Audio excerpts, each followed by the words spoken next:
points. Well, this is where you are going to lean on your go-to scorer. On Phoenix, looking who they've got on the floor. Joe pitch is out there with Levine. Then there's Bosch. Then it's Duncan Robinson. Good on the first, and that trims the lead to 6.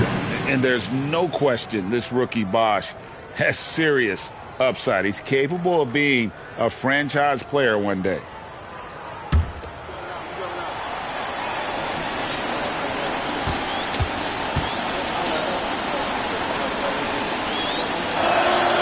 And so Bosch nails both of them. And this guy, Chris Bosch, shows so much promise. He goes out and plays hard, has that size, and we'll just see how he continues to grow his game. At the line for 2. So the first one drops, and that increases their lead to 6. Second free throw, no good that time. He really wanted that one. Can't waste any time here. Well, they need a quick bucket and a foul.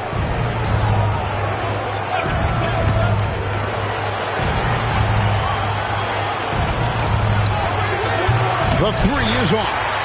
And an intentional foul right there. You have to foul, but I'm sure they would have liked to foul someone different. At the line for LA. Wow. 2 shots.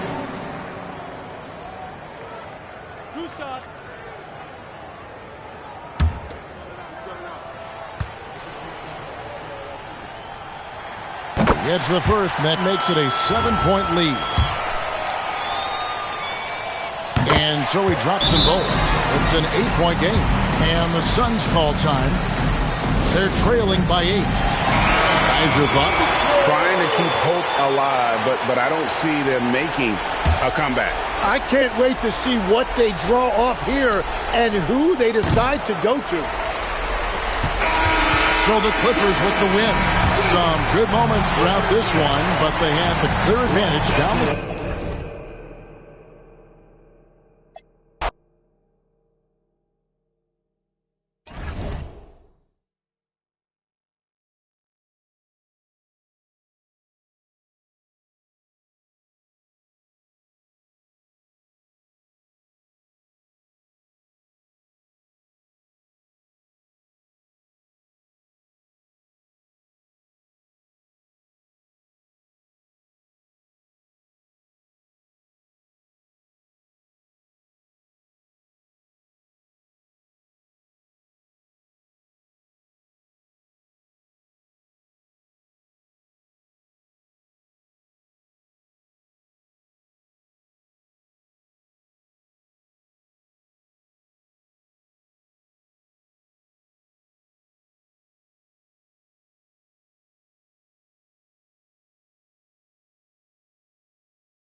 the center position. There's nothing like the intensity of coming down to the wire when both teams are fighting for playoff position, Grant. Well, you know, BA, for these teams, what you did before doesn't matter. You have to give everything in this game. It's essentially a bunch of one-game seasons from here to the finish line. Looking at the starting five for the Minnesota Timberwolves. They've got Aaron Gordon, and it's Wade in at shooting guard. Here's Gordon. Santos pulls it in. A chance here to catch up with Allie from the sideline. Earlier, I spoke with Brian Keith. We talked about the challenges the defense faces when dealing with Shai Gilgeous-Alexander. He said once Shai gets under the arc, it's impossible to prevent a shot. He's too shifty. So we need to be ready to help off on the wings early and try and bump him out to the perimeter. Not easy to control the movements of Shai. Guys, back to you.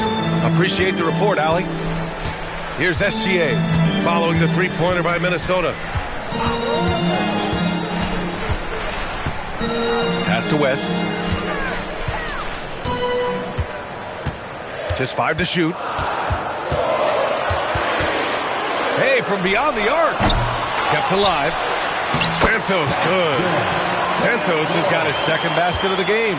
And he's just beating them to the punch on the boards right now. I mean, he's making a real big statement. That'll make his coaching staff smile, showing them his impact from the get-go. Here's Nene. Here's Peyton. Good on the shot. Well, when you move the ball, you open up the defense. Great job to make the unselfish play. And what you like about Jeremy Grant, the consistency from year to year, Stan. Yeah, B.A., he can shoot it, but defensively, you can put him on the opponent's best scorer. 3 and D and then some. Such a reliable vet for this team. And Minnesota with possession here. Following the three-pointer by Washington. Wade misses. Here's West, averaging around 6 a game.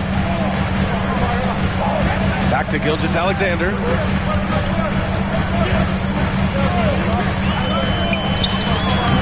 It's rebounded by Minnesota. Their first look at this year's Washington squad. Last year shows that having a better overall record doesn't mean you're going to dominate the lesser opponent.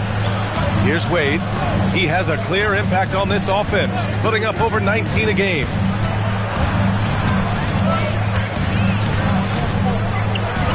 And the first shot of the night for him, no good. And Gilgeous-Alexander's got the ball here for Washington.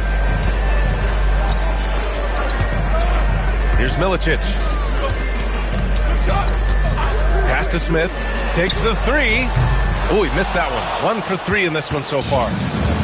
Minnesota has gone 1 of 2 from three-point land so far. Here's Wade. This one for 3. Oh, wow. Drew the contact, and that 3 almost went in.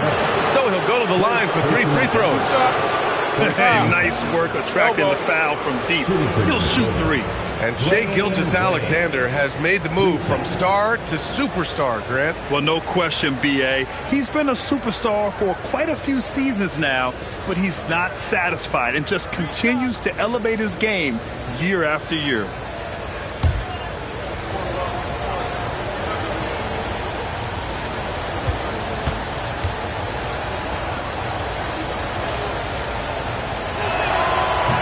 And he can't get the first one.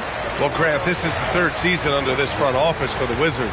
And bringing experience from years working for the Oklahoma City Thunder, their commitment level to building the right way is rock solid.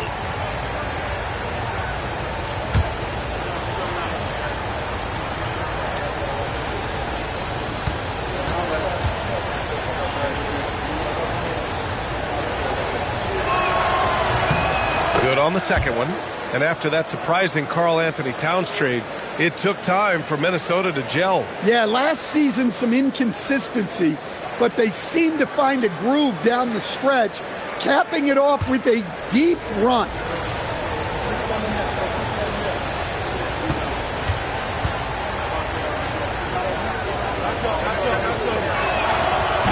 And Porzingis, known to everyone as the unicorn. I'm sure some of our viewers wonder where he got that nickname from. Well, B.A., I heard that actually Kevin Durant gave it to him. due to his rare combination of size and skill. One unicorn recognizing another, I guess. So it's Minnesota now, following the score by Washington. Here's West, 17 points in his last outing. Pass to Milicic. Now here's Smith, lets it fly. Nene grabs the board. Outside Payton. They set a pick. Back to Wade for three. The Timberwolves again can't hit. He's giving his all, but you can't force yourself back on track. And here's Gilgeous-Alexander.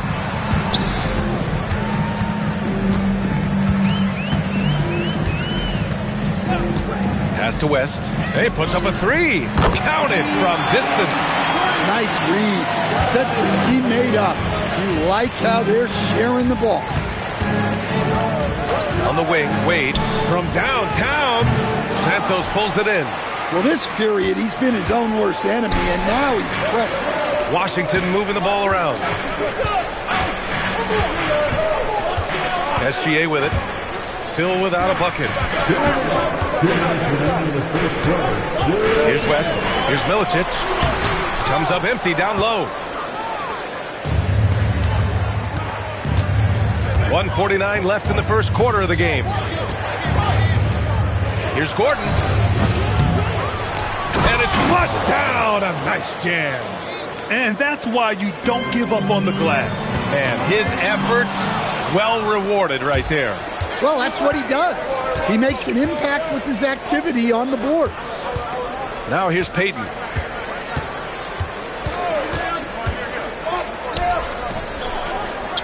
And he knocks down the 10-footer. Unselfish basketball. That's what coaches love to see. Gilgeous-Alexander against Payton. Pass to West.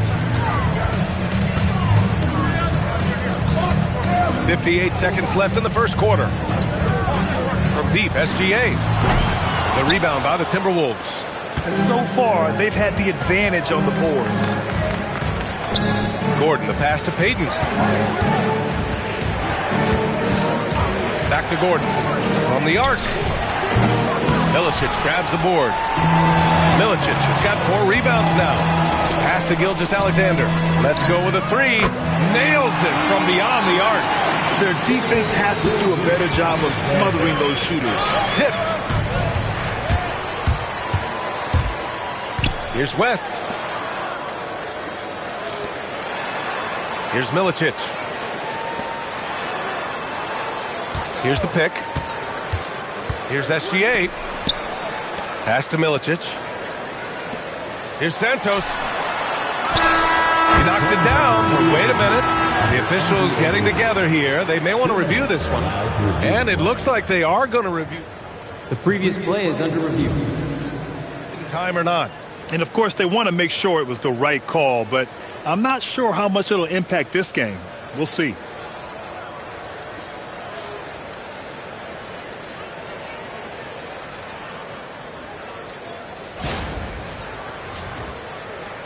After the review, the ruling on the floor is overturned. And after reviewing the play, it looks like they're overturning the call here. That basket is good. It would have been a real shame if those points didn't count. I'm so glad the officials were able to take a second look and make the right call. And that concludes the first quarter of play. Wizards out in front, up 7. And back in a moment as we'll get underway with quarter number 2.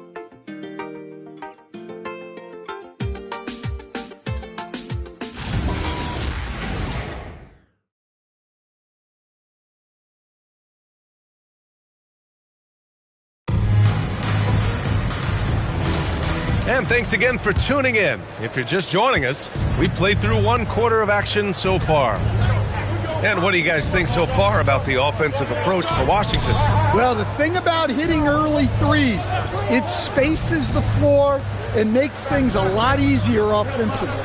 And another thing, they found the open man.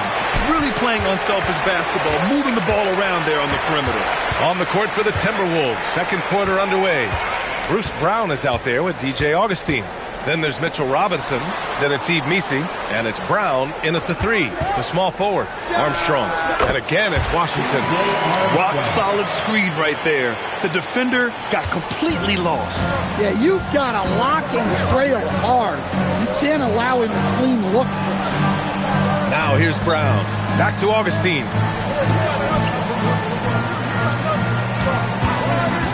Fires from the wing. The rebound by the Wizards. Fresh off a win against the Pacers.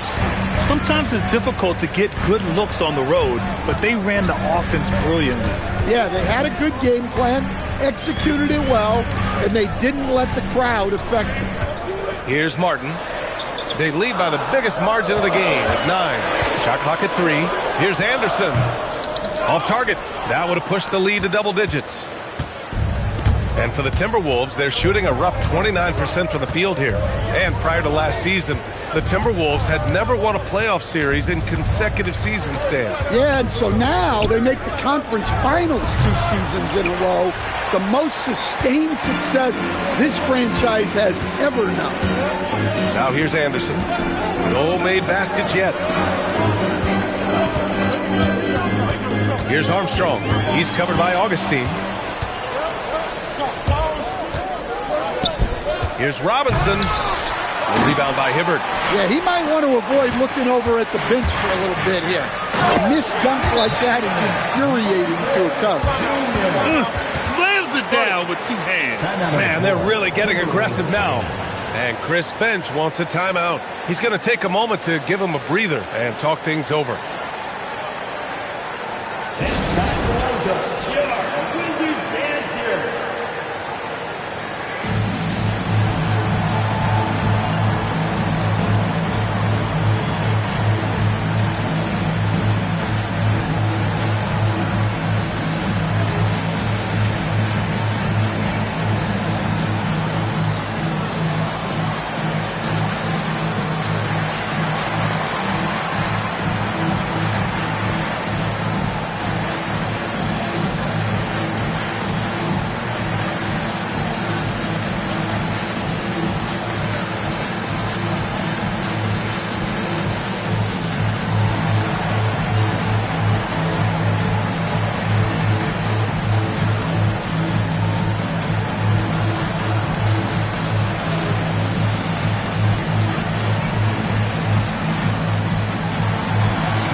Minnesota with some changes.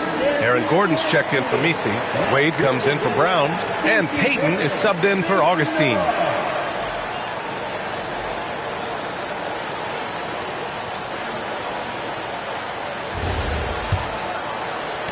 Timberwolves trail by 11.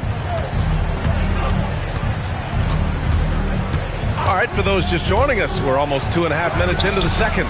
Payton's shot is good. You can't give a shooter that kind of look on the perimeter. I don't care who it is. Santos banked it in off the glass. Santos has got 8. Nice pass inside, making things easy for him. Payton passes to Robinson. Got a hand on it. And you have to think that they're leading this game because of how they've controlled the boards tonight. Pass to Armstrong. Now here's Gilgeous-Alexander. Here's West. Hey, expanding his range. And he can't jam it through. Left side, Payton. Brown with a screen. Launches it. And again, it's Minnesota with a 3. And it's already hard enough to play D in this league. Some people feel that traveling has gotten out of control, Coach. Well, I don't know if it's gotten out of control, B.A. I think the referees do a pretty good job on traveling. I think what's important for the referees is they have to be able to determine which travel calls gain a guy an advantage and which ones you could let go because they have no effect on the play. Timberwolves trail by 7. And almost 4 minutes gone in the second quarter of play. Gordon on the wing. Pass to Nene. There's the three. Santos pulls it in. Santos has got his 7th rebound here tonight. And here's Gilgeous-Alexander. Here's Milicic.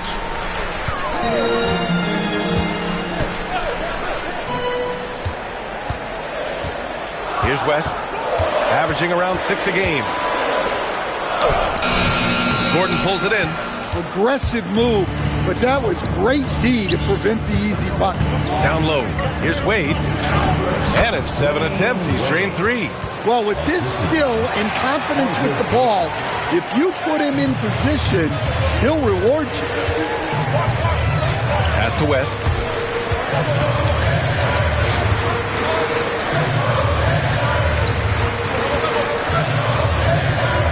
To the wing on the left.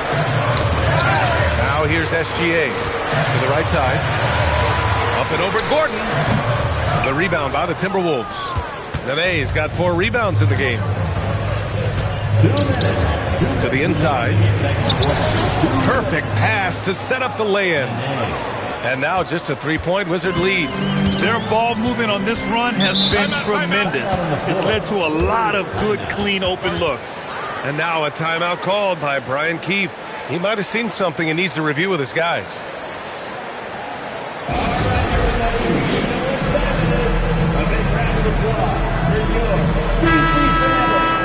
The 2K leaderboard featuring the best shooting team since the break.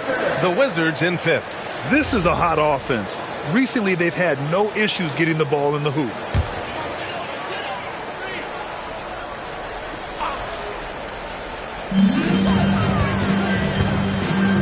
And here's SGA. Smith outside. Stop the drought. Good. 3rd basket in 6 attempts. Well, the defense gave that away. He's a skilled shooter who you have to contest. Grant, looking at Cooper Flagg. His versatility is what makes him such a highly touted prospect. Yeah, B.A. Cooper can do a little of everything offensively. He also covers a lot of ground defensively at 6'9". And on top of his balanced skill set, his intangibles are just elite.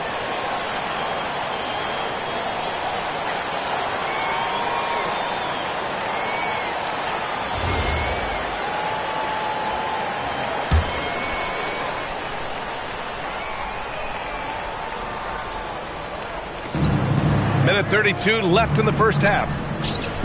Good ball movement here by Minnesota. Out to Gordon. Down to 5 on the shot clock. Offensive rebound. The layup off target. And they've just built this lead by attacking the boards. Here's Smith. Deflected. They retain possession. Count it. Good. 1 minute left to play in the second quarter. Timberwolves trail by 8. Now Payton. He's got 5. Wade misses. Well, you can't question his confidence from out there, but it's not falling. Maybe time for a different approach. Pass to Gilgeous-Alexander. Here's West. Defended by Gordon. I love great defense. Just quick to establish his feet, and he takes the hit. They've done a lot of good things today, but one area they need to improve is their ball security. Boy, they'd love if anyone could get a bucket.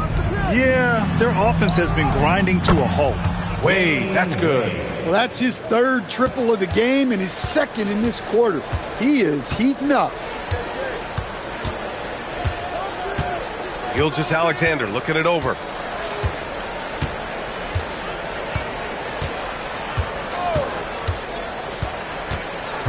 Smith outside. Sinks the tray. Smith's got 6 points in the quarter. And so it's the Washington Wizards up by a healthy 8 points at the end of the period. Defense is setting the tone. And Allie LaForce has something for us on the sidelines. Hey, Allie. I'm here with Chris Finch. And, Coach, any adjustments that you'd like to see on the offensive end? Yeah, I mean, ideally we'd like to get some movement and get into a bunch of random pick and rolls, and then we feel like keep the defense a little bit off balance, but it's been a little sluggish so far tonight. Got to put the defense back on its toes. Thanks, Coach. Thanks, Allie. After the break, we'll see you right back here to begin quarter number 3.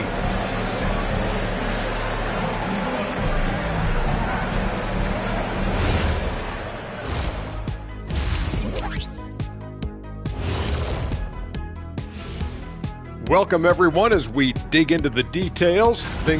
Watching them whoop those boys on the boards, that brought a tear to my eye. And I don't cry. I can get you a tissue. You got one? All right, and now that... Thanks for tuning in.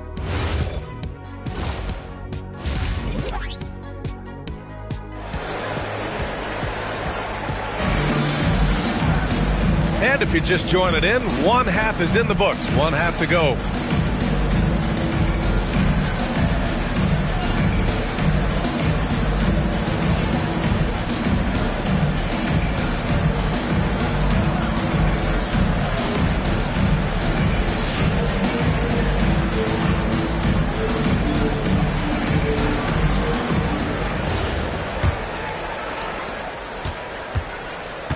We've got Smith. He's out there with Shai Gilgeous-Alexander. And it's Milicic in at power forward. That's the group starting the second half for Brian Keefe. Wizards leading by 8. Here's West. Now here's Gilgeous-Alexander. Here's Milicic. That one's good. And so Gilgeous-Alexander with the assist. SGA's got 3 assists now in this one. Timberwolves trail by 10. Pass to Wade. Gordon on the wing. Back to Wade. Here's Nene. Just 5 on the clock. Shot on the wing. Santos pulls it in. Santos has got double-digit rebounds now in the game. You have to credit their effort. I mean, they've done an amazing job on the glass. Out to the right wing. West misses. And the Timberwolves with possession here. Trailing by 10. Pass to Wade from behind the arc. He buries it from 3. Wade's got 15. And for the defense, that is a heart-sinking moment when you see him that wide open from beyond the arc. And here's Smith.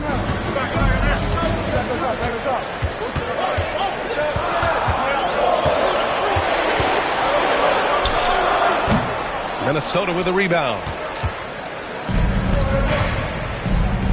Gordon outside. On the wing, Payton.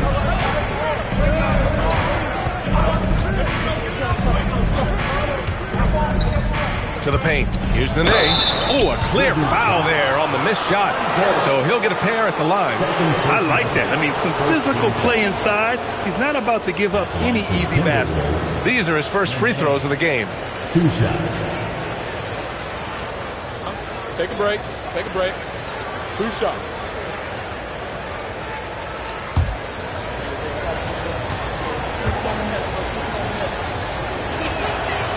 And that one misses.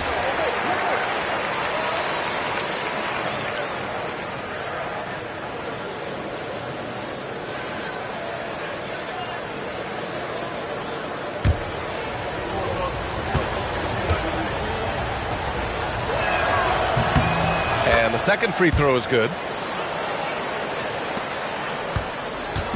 And here's Gilgeous-Alexander. He'll bring it up for Washington.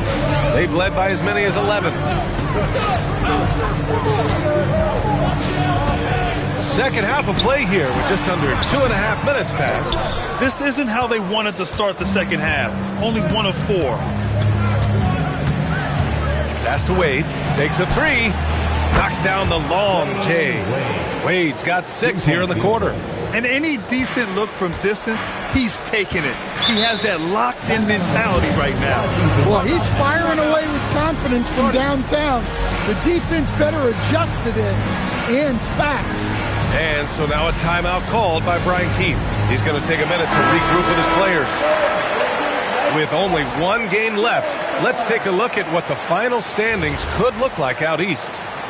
You look at Washington holding down the 6th spot right now in the middle of this conference. And, of course, the Minnesota Timberwolves down a few spots. Well, for the Wizards, they control their destiny. If they win, they avoid the play-in scenario. But if they lose, they are absolutely playing with fire. The Wizards need to get off a shot here. Milicic. That one's off. Still out of sync. They haven't found their rhythm here in the third. Missing 4 of their first 5 attempts. Back to Gordon. Inside. Pass to Nene. Outside Payton. And here's Gordon from the arc. Santos pulls it in. This has been a close game in a lot of ways, but they do have an edge on the board. Deflects the pass. Lays it up and banks it in. Timberwolves trail by 5. The rebound by the Wizards. Santos has got rebound number 12 now. Tenacity on the glass. Oh, he tries a 3. West misses. Well, you look at the score in this game, it's not reflective of the night he's had. He's struggled. Good. He has 6. In a tight game, they wanted to make sure of that possession. Pass to Smith.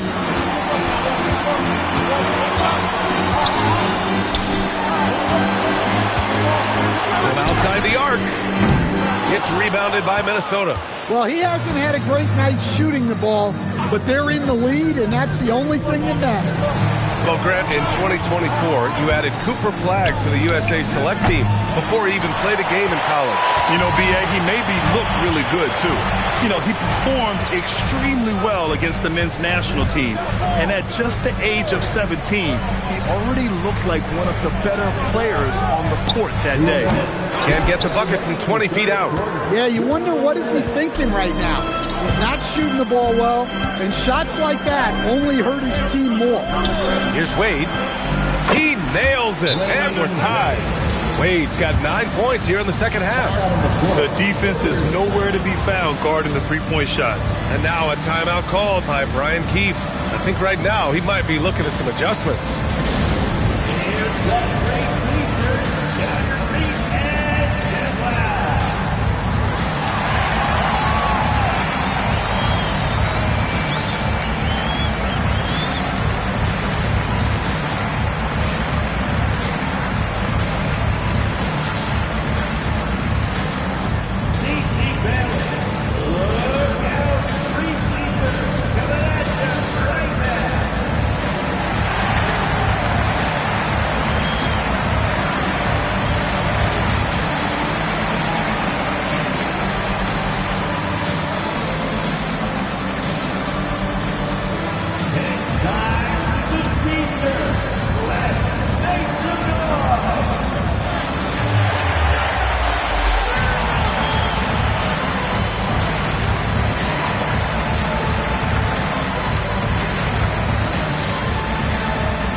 Teams making some changes here.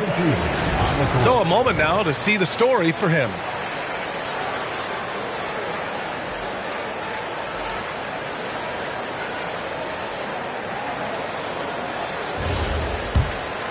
Here's Gilgeous-Alexander. 1:41 left in the third quarter. Here's Hibbert. And he'll draw the foul. He'll head to the line for 2. Well, Grant, for a late first-round pick, Cam Thomas is a certified bucket. Yeah, B.A., he's got every shot in the book. And he's still rounding out the other aspects of his game. But if you need to score, that he can provide.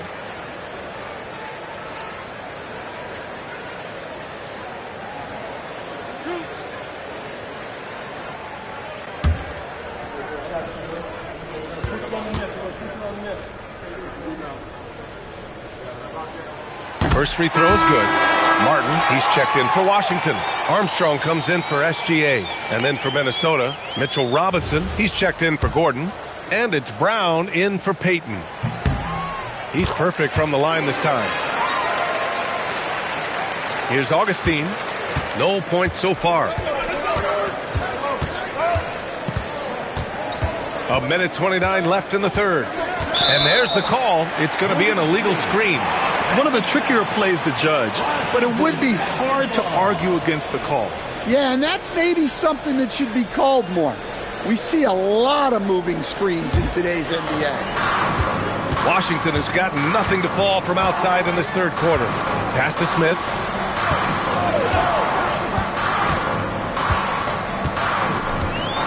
Here's Hibbert. Cuts off the pass. Here we go, one-on-one. Here's Robinson. And he floats it in for the easy two. Credit the sweet setup on that one. Great find. Leading his teammate right to the bucket. Pass to West. There's 47 seconds left in the third quarter of the game. Hibbert can't hit. And it didn't register as an official block, but he did everything you want in disrupting that shot. Well, you know, sometimes the most pivotal plays don't always go on the stat sheet. To the middle, to the lead. And there's a nice layup by Robinson. See, now that layup isn't possible without the help of the pick. Here's Armstrong. 2 seconds separating the shot clock and the game clock. Pass to Smith. Here's West. 5 on the clock. Fades away. Hibbert. That's good. Hibbert's got 4 points in the quarter. Yeah, not sure why he faded away there. Sure looked like he had plenty of space. Tie game in Washington. And we're coming right back. Be sure to stay with us as we get set for quarter number 4. And let's take this opportunity to show you our State Farm assist to the game. And the winner today coming from an unlikely position. It's the big fella with the sweetest pass of the day. Yeah, it's pretty to watch. It's great to have so many big men in the NBA who can dish it like this. Man, I know I speak for all of us when I say I can't wait to see what kind of finish awaits us here in the fourth quarter. And a look now at the 5 for the Timberwolves to start the fourth quarter. They've got DJ Augustine.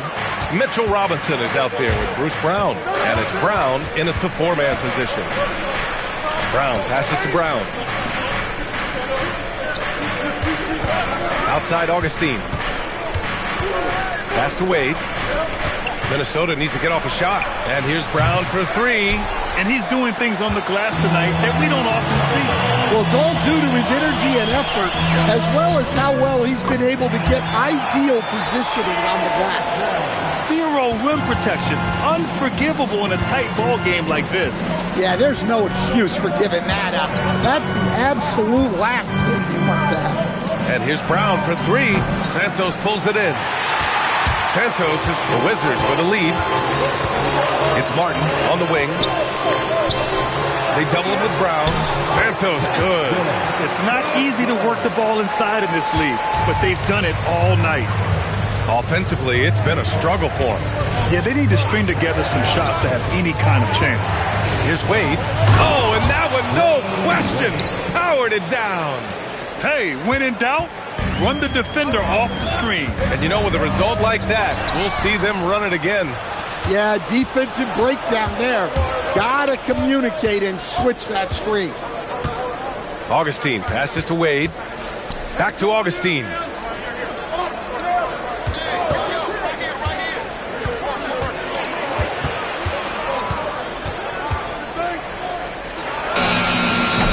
It's rebounded by Washington.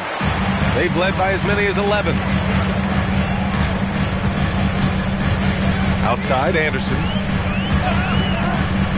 Inside, it's tipped. Brown with the steal. And here we go, the Timberwolves on the run. Powered down as the whistle blows. 3-point play opportunity. Got to give them credit for jumping on the ball and making the most at the other end. Boy, inexcusable at this point in the game. They got to be more composed in these moments. Well, as a coach, turnovers will drive you nuts, but sometimes that happens when you're aggressive. So there's a balance. And Minnesota will go for a different look here. Let's check in with our reporter, Allie LaForce. Over that last break, I got a chance to hear what Chris Finch said to the team. They said in the huddle, this is it. No excuses. Let's figure out a way to win. A couple of players spoke as well, firing up their teammates. A great ending could be in store, guys. And Allie, thanks. A great job to establish position and square up. And that's 2 awful trips in a row resulting in turnovers. Minnesota in the lead. Payton with it. Pass to Wade. 4-3. Santos pulls it in. Santos has got rebound number 15 here tonight. Outside, SGA. Here's West. He shoots a 3. Buries it from 3. And the Wizards lead by 2. Oh, couldn't have asked for a more hotly contested game. These teams have swapped the lead 8 times. I believe it's coming down to the wire. Back to Payton. Shot clock at 6. Pulls up on the wing. The putback. Great positioning on the putback. He really gets in perfect position for the follow. Just a terrific read. And here's SGA. He'll bring it up for the Wizards. Pass to Milicic. Now Smith. Gordon pulls it down. I know he's on a cold streak, but he can't let that get in his head. Yeah, they might want to draw something up here to get him something at the rim or get him to the free throw line. Sometimes that's all it takes to snap a cold streak. Washington has gotten 6 of 13 shots to go from outside the arc. Now Gilgeous-Alexander. Here's Milicic.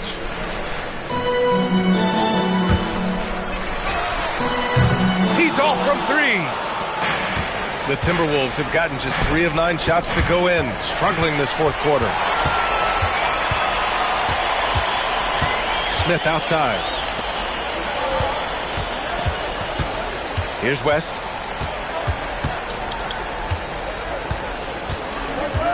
Smith outside. Outside, SGA. Ooh, it misses. Minnesota's gone 0 for 3 here in the fourth.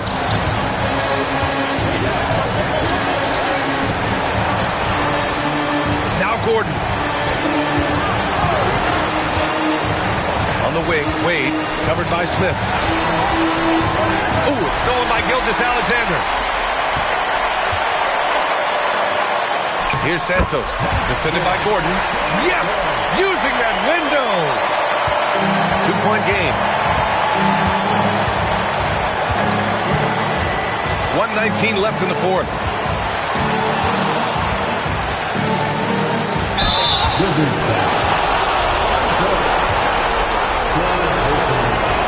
And no good, as the first free throw misses. We'll see if he can hit the second. And he's able to hit the second one, and that narrows the gap to 1. The Wizards have got 4 of 8 shots to drop here in this final quarter. Now Smith.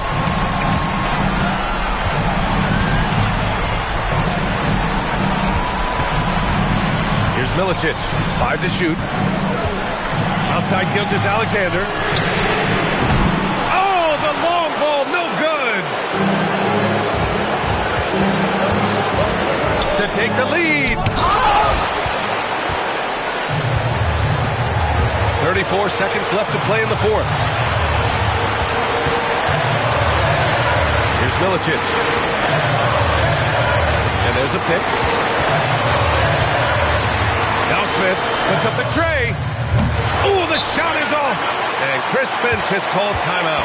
Great time to call his guys into the huddle at a very tense moment in this game. Obviously not a lot of time to work with. What do you guys think we're going to see? This is where your coaching is so important. They need a really good play now. Well, they'll likely only get 1 shot at this. They need to make it count.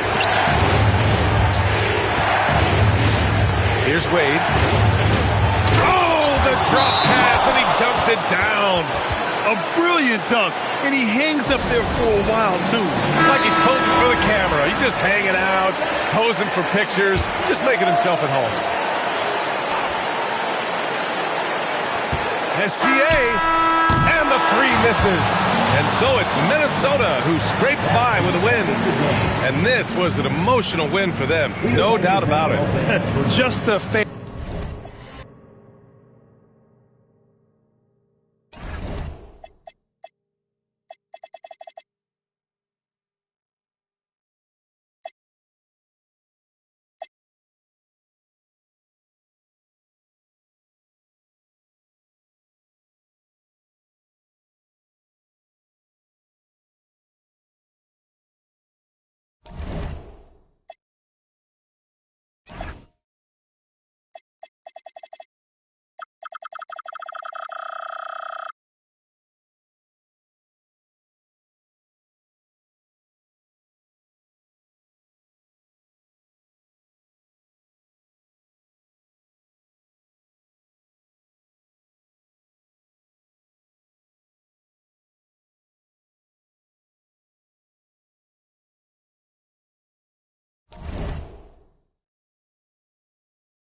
And out here getting loose, guys going through some drills.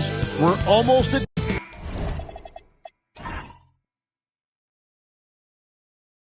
Welcome, everybody, to another presentation of the NBA Live on 2K Sports. Alongside Doris Burke and Greg Anthony, I'm Kevin Harlan. On our sideline reporting tonight, Allie LaForce. Here are the starters for Los Angeles. They've got Batum, also Black out there, and it's Anthony in its small forward. And Greg the Thunder, NBA champions at last, and still incredibly young. And this is no fluke. They defended, they shared it, trusted in the system and one another. The league's been put on notice. This team is just getting started. Henderson outside. And a miss there on the triple. Batum finds Anthony. Outside Batum. Here's Salong.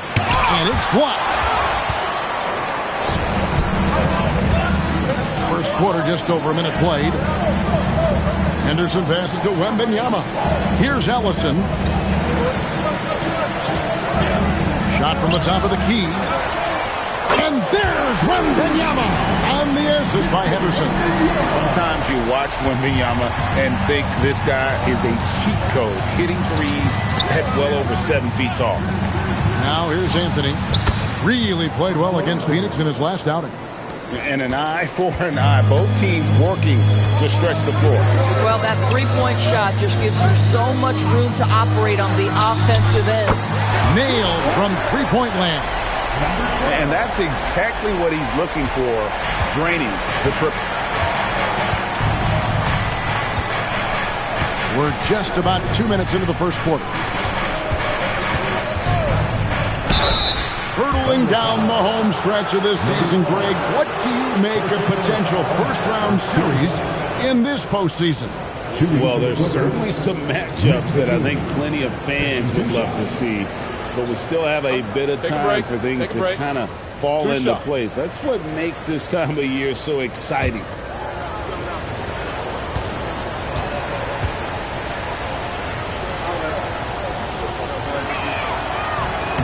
And he makes the first. And Doris, after Paul George left, many figured the Clippers were a lottery bound team.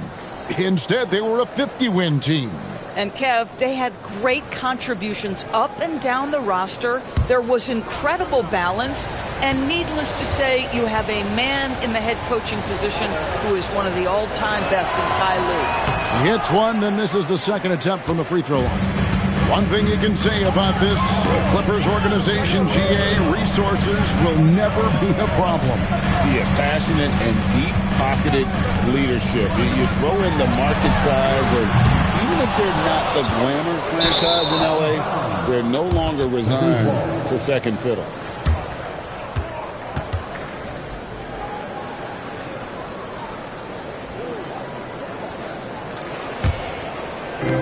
Clippers have gone just 1 of 4 to get this game started. Fires the three, drills it from outside. This guy's been at it for a long time. The experience of Nick Batum showing right through that great contest by the defense. Jacks up a three, count it. His second make in 4 attempts. Good way to start this game. You want to get him rolling as early as possible. He's a guy who, if he gets hot, he can carry your offense for long stretches. Well, these are the plays he's looking to make every single trip up the floor. Very offensive-minded guy. From the arc. That one, no good. The Clippers leading. And first quarter, we're about 3.5 minutes in. Pass to Batum. Shoots. Again, Los Angeles. You can't just stop when there's a pick set up. Gotta fight over it as a defender. You know exactly what that takes. It takes energy, it takes activity, it takes intensity. Henderson, no good. Los Angeles leading by 3. Back to Batum. Deep 2 from Anthony. And, yep, finally dropped after rolling around the rim. Anthony's got 8 points. As a rookie, Anthony's one of the more polished jump shooters you'll see at the forward spot. Drills the three-pointer. These kinds of defensive breakdowns drive coaches crazy. Black with it. Still scoreless. And Batum kicks to Black. Anthony nowhere around. From out on the wing, he knocks it down. Boy, bringing tremendous energy right now, and his teammates are absolutely feeding off it. Pass to Ellison. Oklahoma City moving the ball around. Rebounded by Anthony. And so it's Anthony bringing it up for the Clippers. 4-point game. They come into this having outplayed Phoenix the last game. Well, it's easy to score when you're facing very little resistance. That's why their offense looks so good now. Well, give them some credit for taking advantage of a weak defense and capitalizing on every mistake. Yeah, you hate to give up a foul on a three-point attempt. And a closer look here at the scoring breakdown for the Clippers. Straight away, they've opened things up offensively with skillful passing, running smart plays, and just setting guys up for success. The other thing that's gone exceptionally well for them tonight is the shooting they've displayed from beyond the three-point arc.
In for Nicholas Batum. And it's Simons in for Black.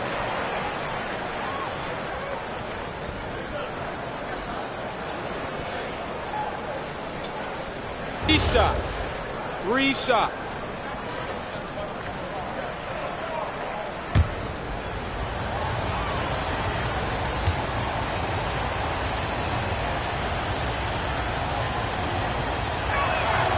That free throw missing. And in terms of raw shooting ability, Carmelo Anthony is clearly gifted. Now it's just a question of how coachable he is and how he grows as a player. And he's good on the second.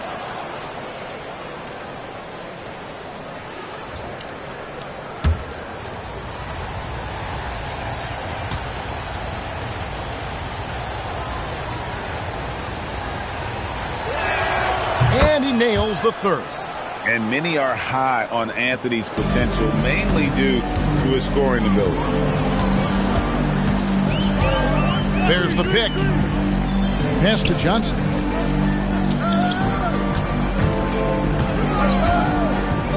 Back to Henderson. 6 to shoot. From 18 feet away. Green for 2 points. Look at Henderson embracing opportunity. Nice to see a rookie not avoiding the mid-range. For his age, Brandon Miller has an extremely polished offensive game. He does, Kevin. You can count on him to carry an offense if need be for a 6-8 minute stretch. He's got size, he's got skill, and he's a willing participant offensively. Down low, it's stolen by Anthony. Count the bucket coming off a perfectly placed assist. This is as good as it gets for a first quarter in terms of shooting the basketball. Simons against Henderson. Pass to Johnson. Good for the basket. Starting off 1 for 1 with that shot. Well, those are exactly the opportunity this offense is looking to create. Now Dick shoots it up. The putback, great positioning on the putback. And those second chance points really become almost like bonus points when you can get them. The shot and game clock separated by 4.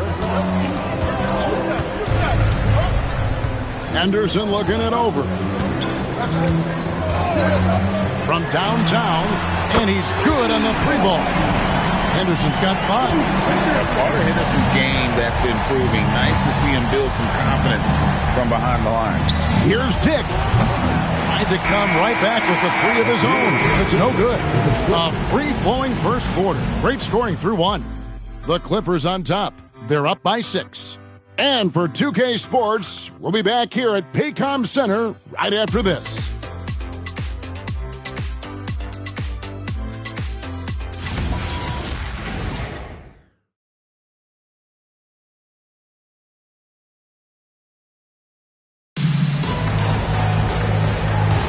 And for those of you just tuning in, the second quarter of action is where we're at right now. And guys, what's your take on the Clippers so far? They set a physical tone in the first, and that really showed on the backboard. I think it's why they hold the lead here early, because they're controlling the flow of the game with those second chance opportunities. They've got Wembanyama. McDaniels is out there with Mayo. And it's Barrows in at the point. That's the group for Oklahoma City getting going here in the second. Carrington with the ball, guarded by Mayo. And the rejection by Wembanyama. Inside, it's tipped. And he gets the whistle. 2 free throws coming up. But LeBron's playing days are over, and GA, who knows when that'll be. What will you remember most about his play?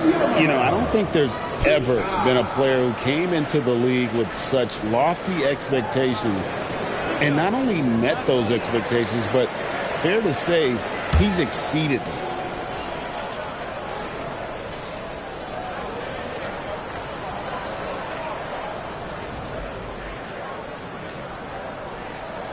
Free throw good, Wembanyama. GA, you hear about 3-level scores, but is it just 3 levels? Great point. Kevin, you've got guys with that deep range, and there's a difference between the mid-range game, those floaters, the little 12-footers, and those deep 2s as well. So maybe 5-level score is complete. Think of like a 5'2" player in baseball.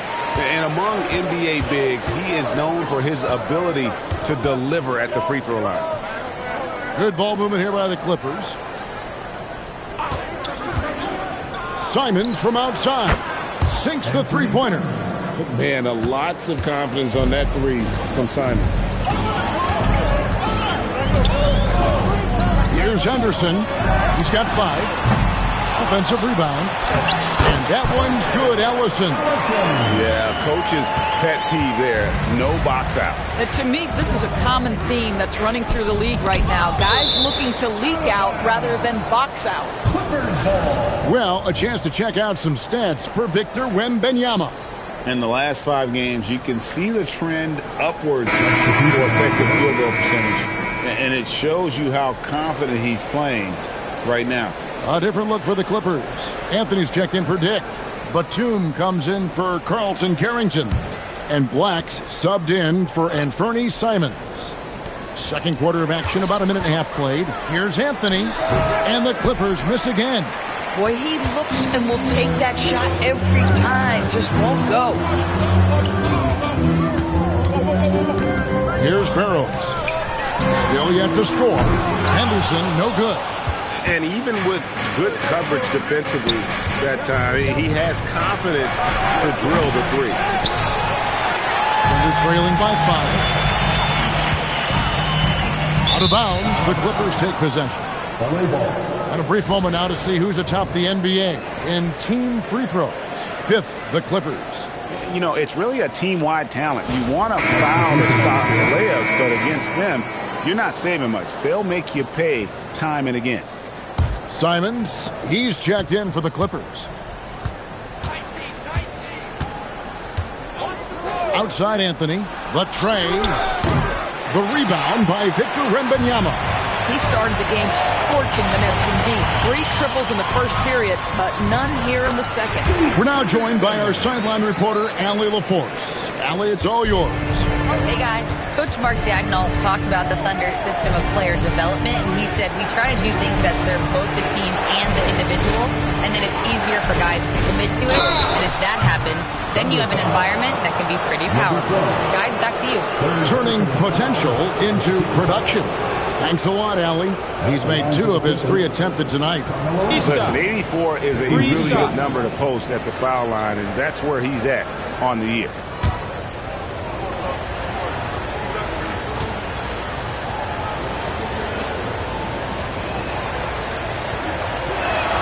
And he's good on the first of 3. You know, mark of a great offensive player, gets to the free throw line a ton, and that's Carmelo Anthony right there amongst the career leaders in free throws made. And Oklahoma City making a change here. Mayo's checked in, and Los Angeles making a change here as well. Zawan's checked in. And the second free throw, good.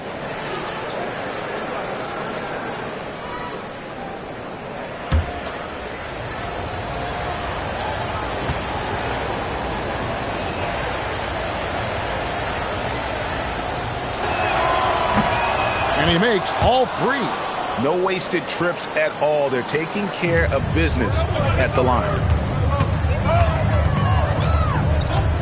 And here's Henderson. 7 points in the game. Wembanyama, what a high release on the 3. And I like when Wembanyama is aggressive on offense because defenses feel helpless to stop him. Anthony on the wing. Pass to Batum. Outside Anthony. That one is good again. He's 6 straight from the floor with the basket. This guy has been a key to their success tonight. He's been selective and efficient. It's Henderson on the wing. From outside, off the mark. Not sure why he keeps trying his luck from deep here. It's just not his night.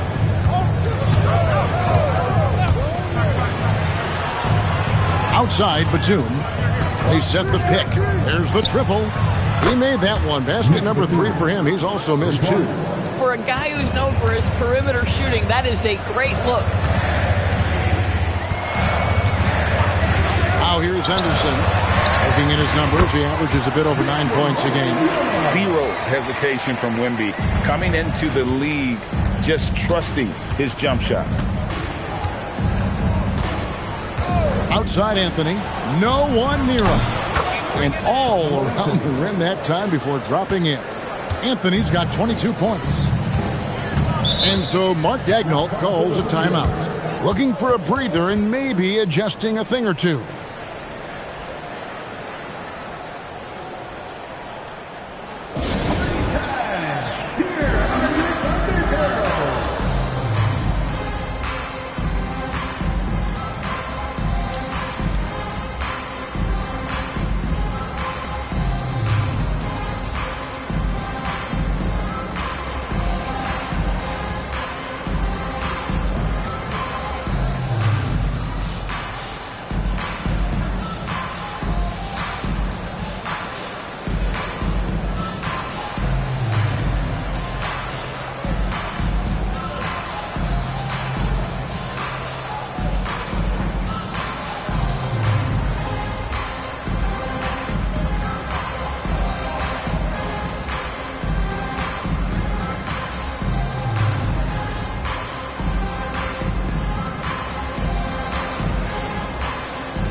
Let's take a look at how the final seeding will look out west. You take a look at Los Angeles. What a run they've had this year. In first place and charging seemingly at will toward the postseason. These guys have been outstanding. And, of course, the Thunder, 3 spots below. And I think for Oklahoma City, I mean, they have to be happy with where they're at. They've escaped the play-in tournament. And so after this game, it's time to rest up and get ready for the playoffs. Now here's Henderson. He has 7. Here's Raja. The Thunder with another miss. Not quite enough defense that time around. Just lucky he was off. Black kicks to Batum. Now Black, no scoring in this one. Another one falls for the Clippers. And the lack of effort to fight over the screen there makes that an easy shot. You know, we see this all the time. You're basically, as a defender, hoping the man misses rather than putting in the work to get over screens. Raja can't hit. Clippers leading by 10. Deep 2 from Anthony. Henderson pulls it in. And it's Henderson with the ball for Oklahoma City. They come in fresh off a win against the Warriors. Yeah, they were able to maintain focus in a hostile environment, and that led to taking shots that made sense. Well, I'm sure they're still enjoying that one. You love going into a tough building, tough place to play, and shooting the lights out. Nothing like silencing the crowd. Outside Anthony. No good from outside. The shooting numbers just aren't there yet in the quarter. And Doris, we saw it. Something just clicked for Jaden McDaniels and his rebounding in the 2025 season. Well, his rebounding and beyond, let's remember his team decided to put the ball in his hands a little bit more, and he elevated his game on the offensive end as well. Count that one.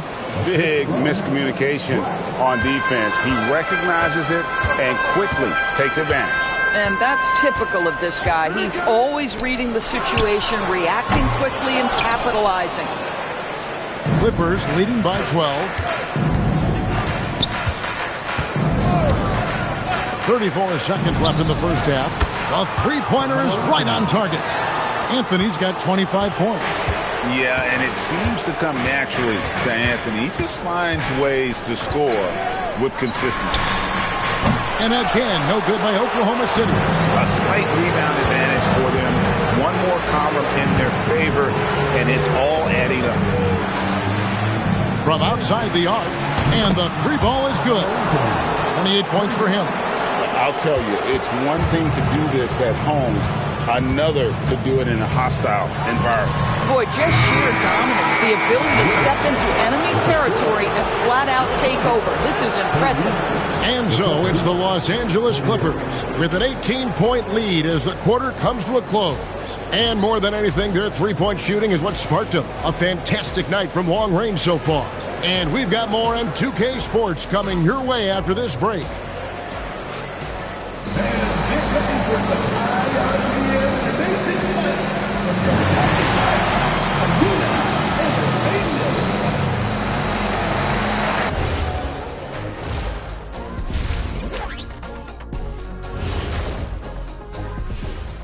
Thanks for tuning in. We love the mountain climbing, don't we? Well, there's a huge mountain to climb for the Oklahoma City Thunder. If you can't stop anybody, you can't win. It's just that simple. Yeah, the game's been completely one-sided, and we promised our viewers a good contest. And now it's time to bring up the Players of the Month in the NBA. What do you think about our Eastern Conference winner? His activity on both ends has been remarkable, constantly looking for ways to affect the game and get himself open. You wish all the guys played at this level of intensity. Work ethic has certainly been the name of the game for him lately. Thank you for being with us. Now let's send it to Kevin Harlan for the second half tip.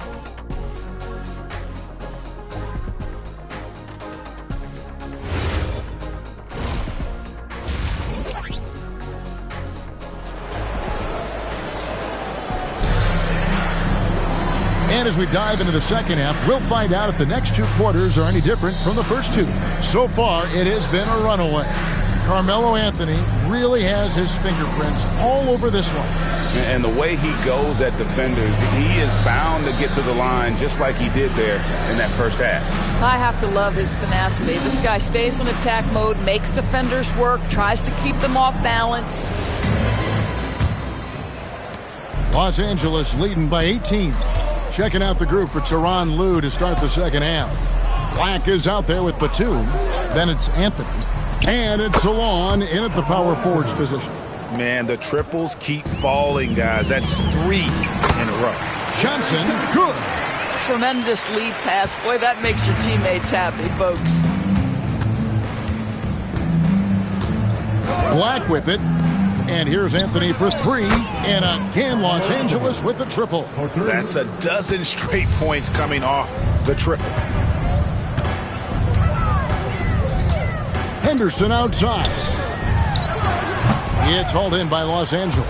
I'd love to see them impose themselves a little more on the backcourt. That's a great way to find confidence.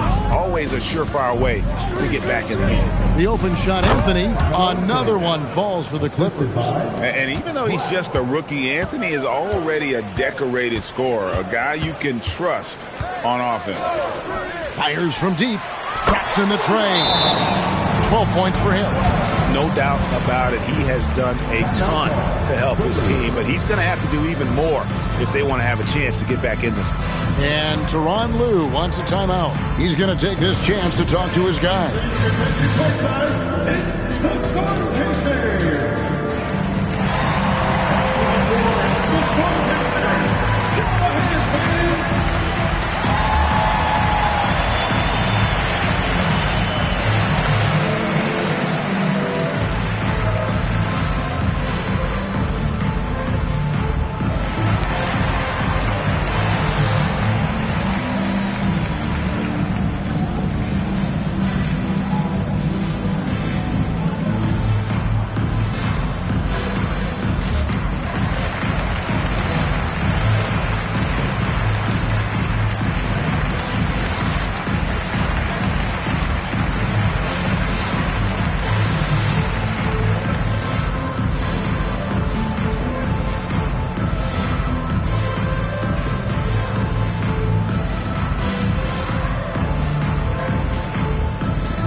Go to our rookie leaderboard and find out who the top assist men are among the first-year players. And you look at Henderson, one of the best passers in the NBA, always looking to get his teammates involved. And, of course, Anthony Black, nearby, just a couple down. It's been a grand entrance to the NBA for both of these players. I mean, I think we could be seeing 2 of the next great playmakers in our league. Pass to Anthony. Ellison with the rebound. Ellison's got his 7th rebound of the game with that last one. They tried to stay perfect in the half, but 3 before now. Going to Wembanyama, any chance you get just makes a whole lot of sense. Victor is really on fire tonight. And you can see he just has a great overall feel for this game. Excellent job tonight. And that's been his role pretty much from the opening tip. Get the ball to guys where they can score it. And the 3 off target. Clippers leading by 21. Outside, Batum. The 3 from Anthony. Hits it from three-point range. Anthony's got 39. Well, you can see the team is just continuing to call his number. Until the defense figures it out, it ain't going to change. And so Mark Daigneault calls a timeout. He's going to make some adjustments to the game plan.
to the scoring breakdown tonight, divided between the starters and the reserves for the Clippers.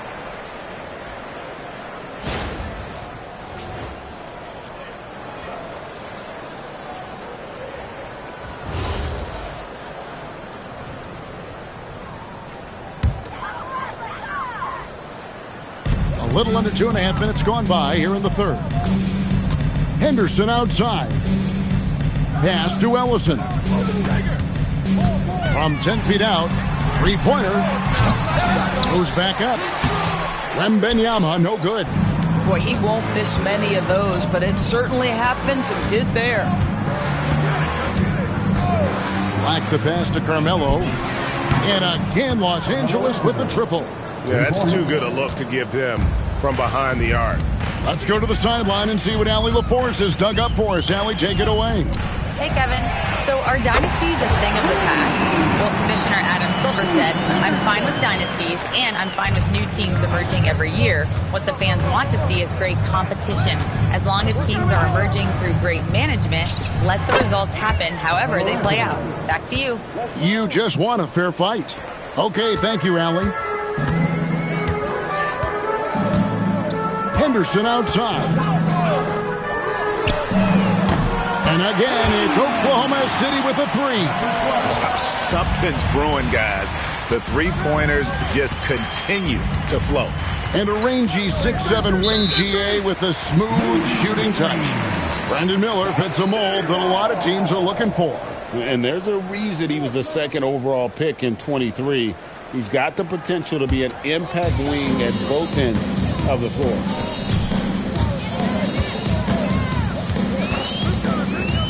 Launches it. It's hauled in by the Clippers. Just a solid performance on the interior. The rebounding has been off the charts.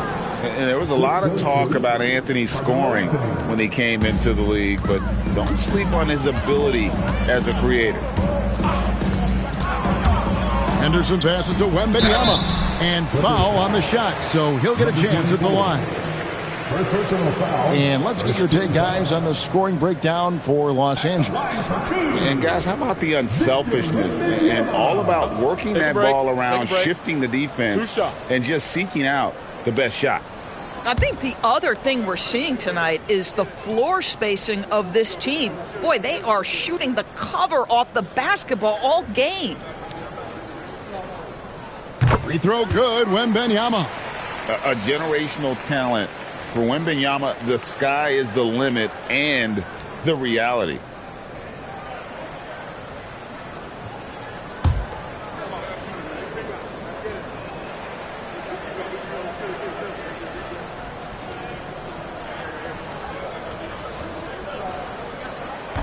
He doesn't get the second one. And the enthusiasm and expectations for Wembanyama are off the charts for a rookie. That's a lot of pressure for a young man to deal with. Back to Anthony. There's the three. And the rebound goes to the Thunder. Wembanyama has got his 5th rebound right now in the game. Pass to Henderson. The three. It's good from long range. Henderson's got 13 points. Such a confident young man. Scoot just goes for it. And Tyronn Lue wants a timeout. Coach is going to take a few minutes to regroup and go over the strategy.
teams changing it up here. Let's get some information from the 2K leaderboard. In about the last 10 games in the NBA, during that span, these teams have the most second chance points in the league. Fifth, the Clippers. I mean, you love their aggressiveness, not settling for one shot offensively, but really running down those loose boards and converting for extra points. Outside, Batum buries it from three-point range. Batum's got 12 points in the game. And this is something Simons continues to work on. Love seeing him look to involve his teammates. Off target from the wing. They have been board dominant in this game. That's definitely been a factor in cracking this huge lead. They set the pick beyond the arc. And again, Los Angeles with the triple. You can't just stop when there's a pick set up. Gotta fight over it as a defender. You know exactly what that takes. It takes energy, it takes activity, it takes intensity. Raja, the pass to Ellison. And now here's Batum, the fast break opportunity. Here's Claudio, and down it goes, jamming that one home. That's a double whammy, guys. That's right. A great defensive play, then the emphatic stuff. Let's see if that serves as a momentum builder. What a great sequence for this group. It's almost like he's trying to make things hard on himself. You know, he's just got to slow the game down, try to get some easy ones.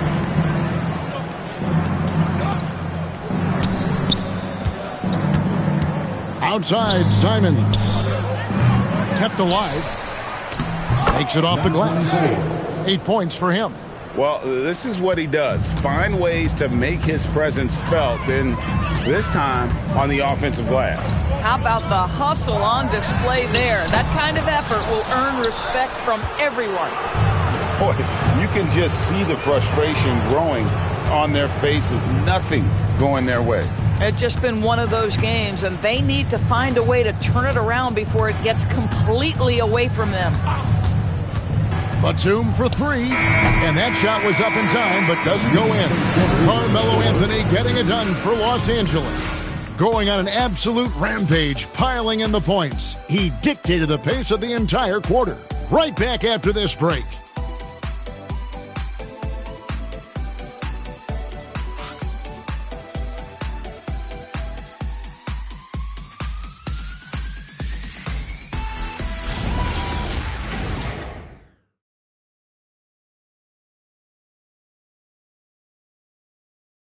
And a quick look now at the State Farm assist of the game.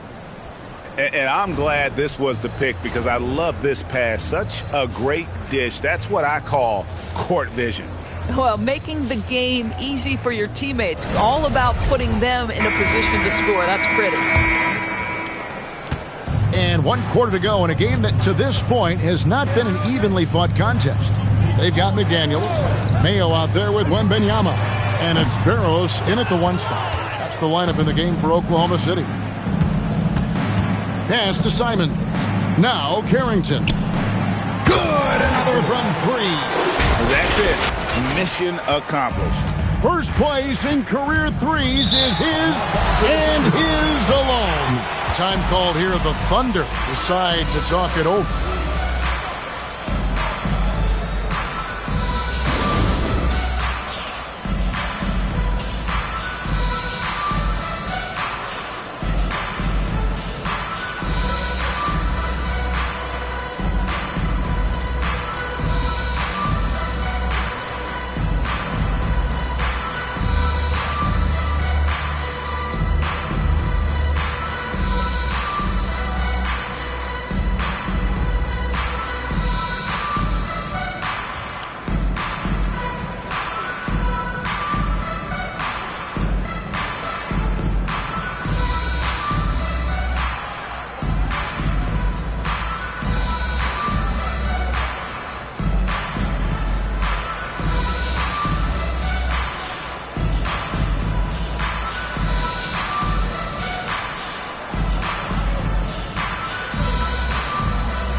Oklahoma City making a change.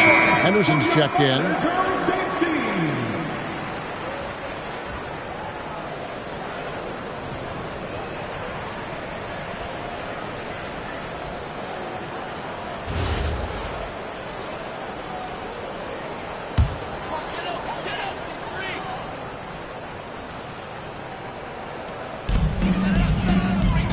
Outside Mayo, the shot.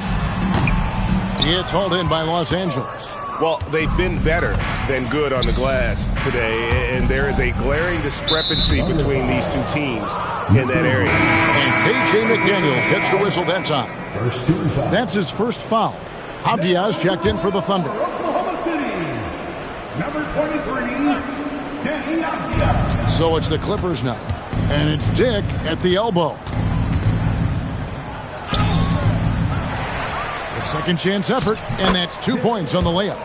Dick's got his first 2 points of the night. Not just a jump shooter. Dick can operate inside that restricted area. To the inside, here's Wembanyama. The rebound by Carrington. For Los Angeles, they've gone 2 of 3 from the field to get the fourth quarter started. And it's Simons missing. And you could tell he thought that triple was going to fall. About a minute and a half through the fourth quarter now. Henderson kicks to McDaniels. Clock at 6. Oklahoma City needs to get off a shot. And Henderson with the basket on the assist by Wembanyama. 16 points from Scoot Henderson. Henderson against Simon. Three-pointer. Wembanyama with the rebound. Wembanyama has got his 7th rebound here tonight. Here's Henderson. That one's good from the corner. Well, check out that assist. That's a pair of teammates that are clearly on the same page. Simons, the pass to Carter. Dick in the corner. DB, we saw a move by the league to let a little bit more contact go. Have they been consistent with that, or do you see some backpedaling? I don't see any backpedaling at all. I think maybe the area where you most see this manifest is the point of attack dribble. That first dribble, defenders are really able to attack defensively. Listen, this is a hard thing. You want to bring more physicality back, but you've got to do it carefully. And so it's Abdia with it. He brings it up for the Oklahoma City Thunder. And here's Mayo from beyond the arc. Los Angeles has gone into a funk from downtown in the fourth. Only one of their 5 three-pointers has found the bottom of the bucket. Carter right side. Over Wembanyama. And it's Carter missing. And the fadeaway was the only option he had on that one. Defender there all over. Henderson against Simon. Abdia, the pass to Wembanyama. Makes that one his 6th of the night. Shooting a very healthy 6 for 9. This guy's been great, no doubt about it, but it hasn't been enough to get them where they want to be. And giving up some inches inside, but makes up for it with an aggressive style. Well, he's attacking, he's forcing the issue, and that's simply stated a terrific play. Here's Wembanyama. And again, it's Oklahoma City. Showing he's more than just an interior threat. Wembanyama also possesses that reliable jump shot. Back to Simons. Carter with a screen on Henderson. Carrington in the corner. Offline with his 3. Boy, another miss, but you have to say to his teammates, great job. They have kicked him up all evening long. And here's Mayo for 3. The rebound by Simons. The Clippers shooting just 30% from the field here in the fourth. And just the way pilots use VR to train, now NBA officials can do the same. Yeah, it's all about reps, right? Getting them with a headset in a lower stress setting helps prepare them to make the right call when the lights are brightest. Henderson, bounce pass, and Wembanyama. And it's sent back by Carter. Henderson, no good. And Los Angeles guys shooting 59% up to this point. They're working for great shots, and they're hitting them. It's a nice passing here by Los Angeles. It's Carter, high post. Pass to Carrington. And Simons has it in the corner. That three off the mark. The Thunder have gone 5 of 12 from the field entering the fourth quarter. And so it's going to end up in the record books as a blowout, a dominating performance for the Clippers. It was a standout performance across the board. I mean, it was like watching a cat play with a mouse. They were able to do more or less whatever they wanted. And an important milestone for them tonight as they pick up win number 10. And what a tremendous standout performance it was for Carmelo Anthony. Every time he shot it, it seemed like it was going to drop in. And if it didn't, everyone was surprised. Mayo dishing to Abdia. His first shot coming late. It's hauled in by Los Angeles. And I'm not sure that is a shot that he should be taking. Well, it's hard to imagine that the play was designed to go in that direction. Boy, I'd be surprised if we see that again. 6 seconds separating the shot and game clocks.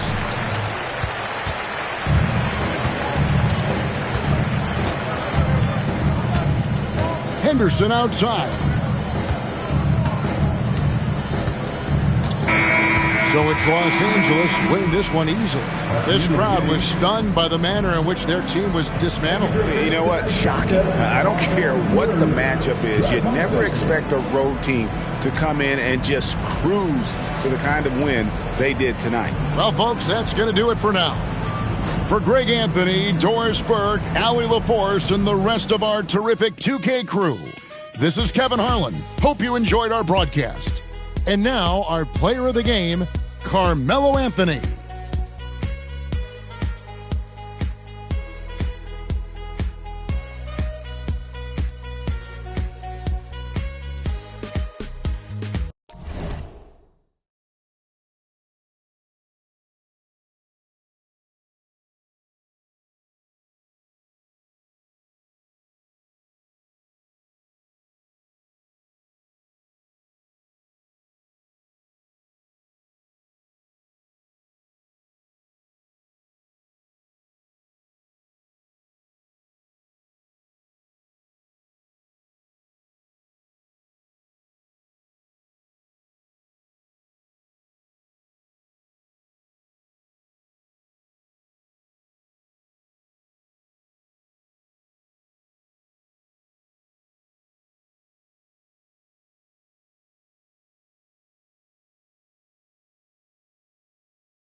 And out on the floor, shaking off the pregame jitters.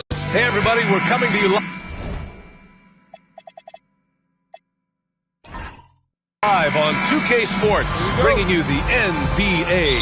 I'm Brian Anderson. With me tonight, Grant Hill and Richard Jefferson, with Allie LaForce joining us courtside. And the starting lineup for Miami, they've got Shepard. He's out there with Anthony Edwards. Mo Bamba out there with Williams. And his team's run through the finish line of the season, Grant. There must be a certain amount of reflection happening. For teams that are out of it, they might start that process now. But who has time for that if you're playoffs bound? And the Warriors with possession here. The Heat making their last shot. Wallace, the pass to Yao. And stolen by Bamba. Edwards with it. Watched by Wallace. Pass to Shepard. Puts it up. Yao with a rebound. Here's Whitehead, guarded by Edwards. Wallace, the pass to Williams.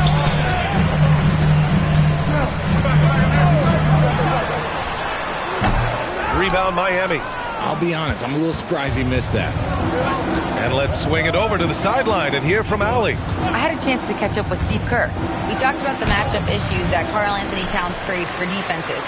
Coach said the combination of size and skill make Cat a tough cover. If you put a center on him, he can beat them with his quickness or his perimeter game. And if you put a wing on him, he can overpower them in the post. Back to you. All right, Allie, thanks once again. Here's Shepard, coming off a 12-point game. Now here's Edwards. Pass to Williams. And here's Edwards. Shot clock at 5. Williams with the screen. The three. Fires in the triple. 5 points in the game. Man, this is just fun. These teams are trading threes back and forth. This is today's NBA. Hey, we see this kind of exchange more often than not. Tried to answer back, but that three is off the mark. And last season, the Warriors had their most success playing a small ball lineup, Greg. Well, they more than held their own on the backboards and defending the paint.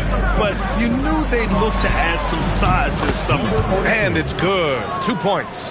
Starting to find his rhythm. He's cooking, and he knows it. Yeah, when he gets engaged this early in the game, it's bad news for the defense. He can roll this start throughout the rest of the game. Yeah, good. Just taking it right to the rim, and no one was there to greet him. Easy possessions like that literally are just a gift. You just dream of them. He'll gladly take those. They set the pick. Williams defending. Pass to Bamba. Miami moving it around. Here's Edwards. And the rebound goes to the Warriors. This, their first look at this year's Miami squad. They expected more of themselves against this team last year. Split the games between them. And Williams has got the ball here for Miami. They trail by 1. Their last game, a win against the Suns. Looking to carry it into this one. Oh, man, they were in total control. Really doing anything they wanted. It was that level of dominance. It really is fun seeing an offensive function like a well-oiled machine. I'll be interested to see if they can keep doing this. And here are the Warriors now, following the three-point basket by Miami.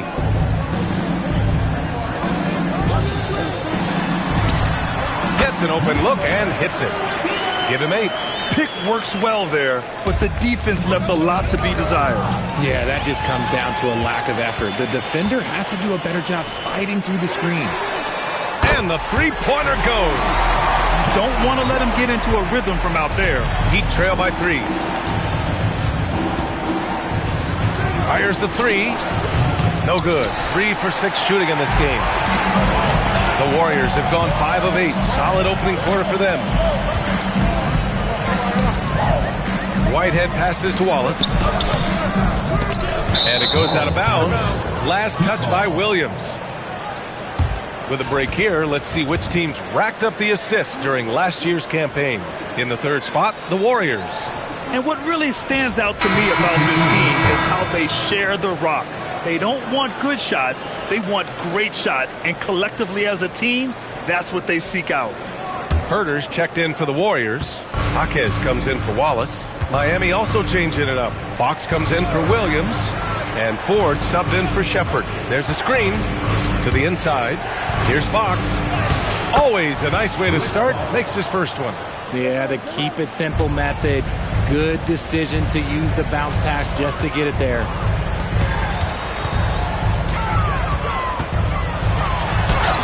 And that one goes. 4 for 7 for him so far. And we talk about the importance of versatility. He's really got it all on the offensive end. Outside Edwards.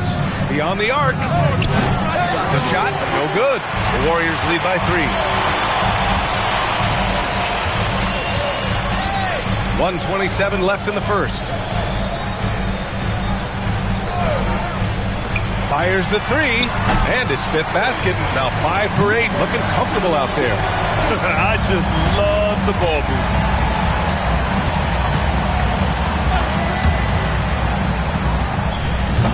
Off target from 3-point range. And here are the Warriors now. A big stretch here going. 10-2. Outside, Williams. The 3 ball. Another 3 for Golden State. Yeah, he's in his bag from beyond the arc right now. You see his confidence. And of course, it helps space the floor, which gives this offense more room to operate. Pass to Edwards. Here's Bamba. Here's Ford. And again, no good by Miami. Tried to come right back at him with the 3. Not that time.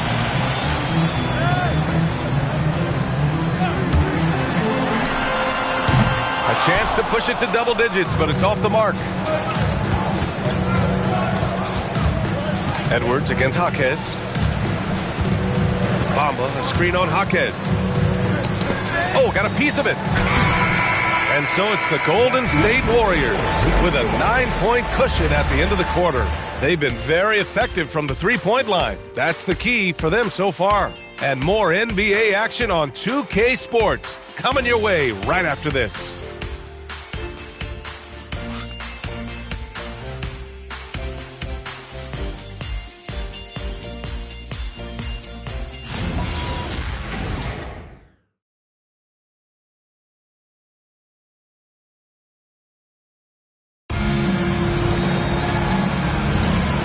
Great to have you with us. Second quarter of basketball. This game has not exactly been neck and neck, but plenty of time left in this one. And let's quickly check out the scoring breakdown here for the Warriors. They've really been dialed in from deep. This is a team that has a ton of confidence in their outside shooting ability. And from the jump, they've also clearly been focused on running effective plays here tonight. And there's been a lot of high-quality distribution from them on the floor. Jaime Jaquez out there with Kevin Huerter. Then it's Obi Toppin. Then it's Filipowski. And it's Banga in at the pivot spot, manning the middle. That's the group for Golden State as we kick off the second quarter. It's his first trip to the line. 2 shots. Take a break. Take a break. 2 shots.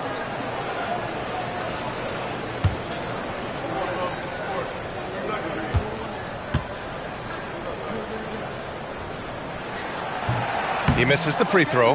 Well, when you think about how the game has evolved in recent years, RJ, the role of the big man might have changed the most.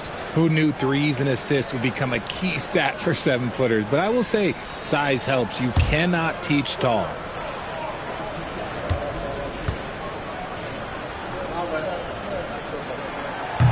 And he's good on the second. And even as the Heat look to go younger, this is not a team with an appetite for lengthy rebuilds, Greg. Yeah, B.A. But one advantage they possess when star players around the league ponder a change of scenery, Miami certainly has some great views. Here's Ford. Still no points. Over Jaquez. Ooh, great D on that shot, and it's off the mark. And it's Jaquez with the ball for Golden State. All right, let's get a report from Allie. Hey, guys. LaMelo Ball is a playmaker, first and foremost. He said, I just start off the game trying to get my team involved, get the flow going. After the team's going, I try to get mine. If you get the team involved first, more pieces going, it just makes the game easier. Back to you guys. A great passer. Allie, thanks very much for the report. Here's Fox, following the score by Golden State. Smith passes to Jokic. And they turn it over. Shot clock violation as the buzzer sounds. And checking out some numbers for him.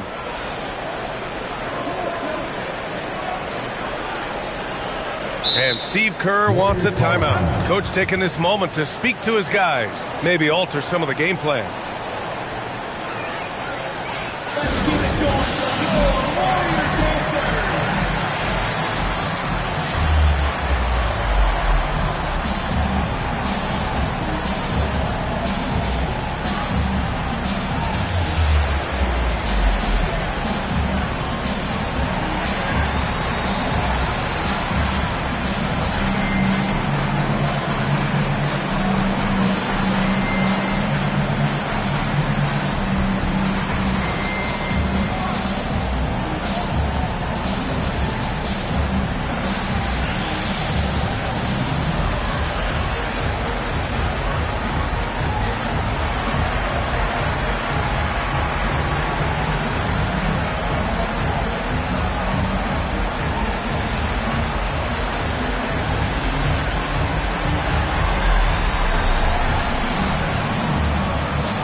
Check in on our rookie watch, the best three-point shooters during the last month. Anthony Edwards on top. Second, Reed Shepherd. And you got to respect how well both of these guys shot it from beyond the arc and helped space the floor. The Warriors lead by 9. Now approaching 2 minutes of action here in the second. Three-pointer. Offensive board. Banga laid it in with a nice touch off the window. Banga's got 5 points now in the quarter. And you have to think that they're leading this game because of how they've controlled the boards tonight. You often expect him to convert these types of shots, but the D must have made their presence felt to prevent that one. He didn't make them pay for that weak defense, but they just can't rely on him to miss those kind of shots.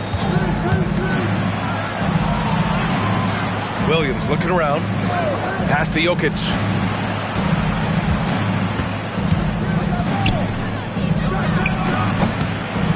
And again, no good by Miami. Golden State is gone 5 of 10 from beyond the three-point line in this game. Richard, the journey is unique for everybody. That's certainly the case with Royce O'Neal. Yeah, after playing at 2 different universities and then going undrafted, he played 2 years overseas in Germany and Spain, and then he finally signed with an NBA team and has not looked back. Here's Morrow. Yet to see a basket. Pass to Williams. To end the drought. And that's 2 points on the layup. Love how selfless he is setting brick screens like this. Plays like that right there are what help create easy scoring opportunities. Wasted no time with that shot, but it's off the mark. Okay, so if I were to say this was a disaster of a period for him, it would be an understatement. But hey, sometimes you gotta shoot your way out of the slump, even for him. Now here's Williams. Jokic in the post. You know, Richard, Warriors have the 3rd most championships after the Lakers and Celtics. Yeah, 2 of those came as the Philadelphia Warriors, though, including the first NBA championship back in 47. And then they had the one with Rick Barry in 75. But most people know about their rings from the last decade or so in this dynasty. And here's a timeout from Eric Spoelstra now. He'll take the opportunity to regroup.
Warriors. And Miami with a change here, too.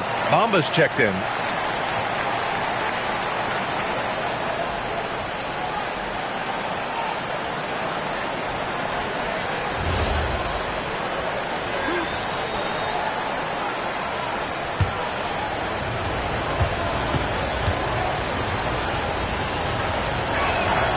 Free throw drops for Jokic. And the skill set that Jokic possesses, arguably the most skilled center to ever play the game.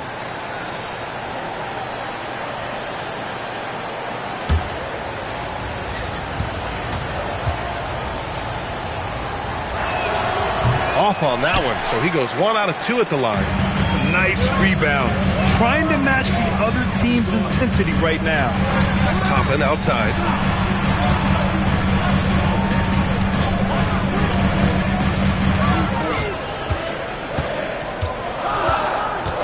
Wallace outside. From outside, off the mark. Heat trail by 8.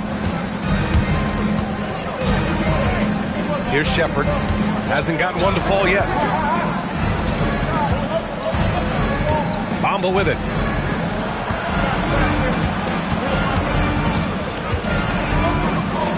The Heat need to get one up in a hurry. Jokic, good. Came up dry offensively in the first, but looks like he's ready to turn it around. Here's Williams. Robert Williams. One tough customer right there. Good execution. They're getting some short-range looks here.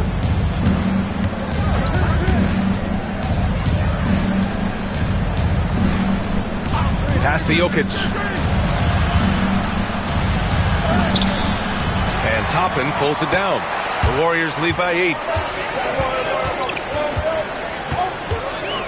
Now here's Wallace. There's a screen. Sinks it. What range from downtown. He's got 19. Even with all the threes he nailed in the first quarter, the defense still hasn't made the proper adjustments. Jokic against Williams. To the paint. Good. 5 for 9 shooting so far. And he's coming off a huge performance, and his confidence couldn't be any higher. And his coach knows that, too. When it ain't broke, leave it alone until someone stops him. Just let him roll. And Steve Kerr wants a timeout. He's going to talk it over with his guys.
Checked in for Miami.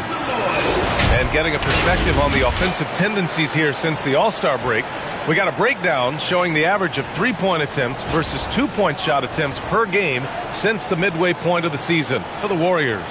And they've really been letting it fly from deep. You see more and more teams doing this in today's NBA, given the league's increased focus on perimeter shooting. Now here's Williams. Pass to Yao. It home from three-point land. He's got 22. As the deep shots continue to fall, you can sense the frustration growing among these defenders. Outside, Williams. Williams defending. Down low. And it's Bamba finishing strong. And he gives up some size inside, but makes a great adjustment on the finish.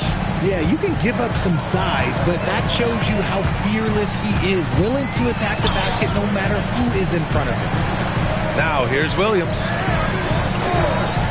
There's the triple. And the Warriors with another three. Man, they're having a hard time defending the triple. That's 3 in a row. And that's out of bounds. Miami will keep it. Let's just say that was an ill-advised pass there. Very close to a turnover.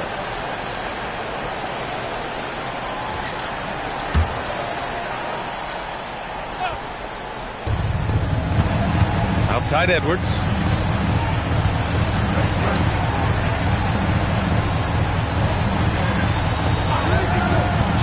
The three is up.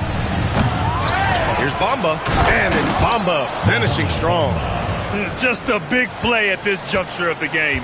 Second chance points could be the key for them. Impressive effort right there. That's what they need to mount a comeback.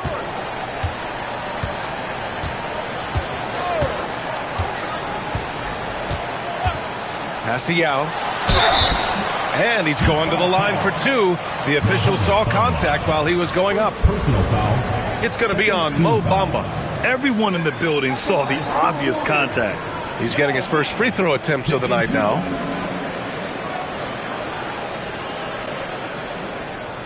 Take a break. Take a break. 2 shots.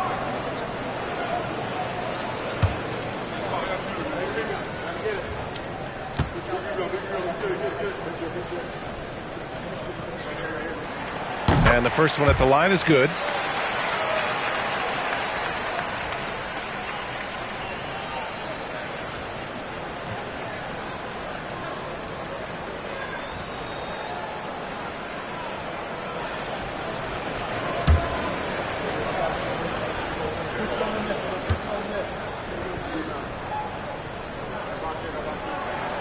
Both good from the line that time. Some big guys struggle at the line, not him. He's put in the work to defy that assumption. And so it's the Golden State Warriors in a good situation, up by 13 points to close the quarter. They're getting quality looks, and that's why they're shooting at such a high clip. Well, now we have some time to check in with Allie LaForce. Allie. I'm here with Coach Kerr. And Steve, what's your assessment of that first half of play, and any changes in mind? We'll see. We have to adjust during the game if we see something that's hurting us. But I thought the defense was pretty solid overall. We'll see how it goes from here. Okay, more of the same. Thanks, Coach. All right, good stuff, Allie. And we'll get back to the action at the start of the third quarter.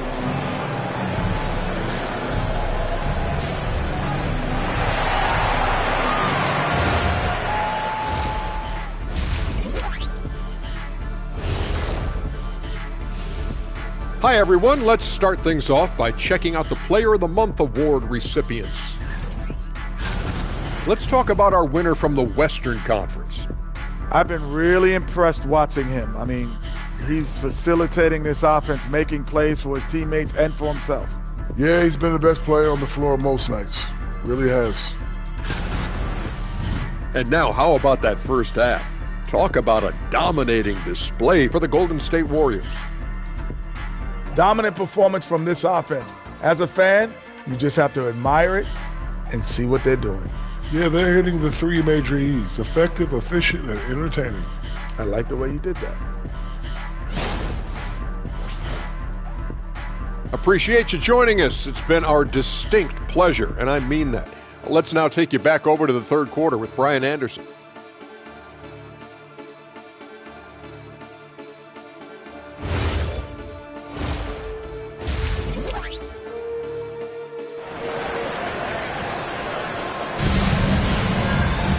And with the second half upon us, we'll find out if this game becomes the rout that it's threatening to be.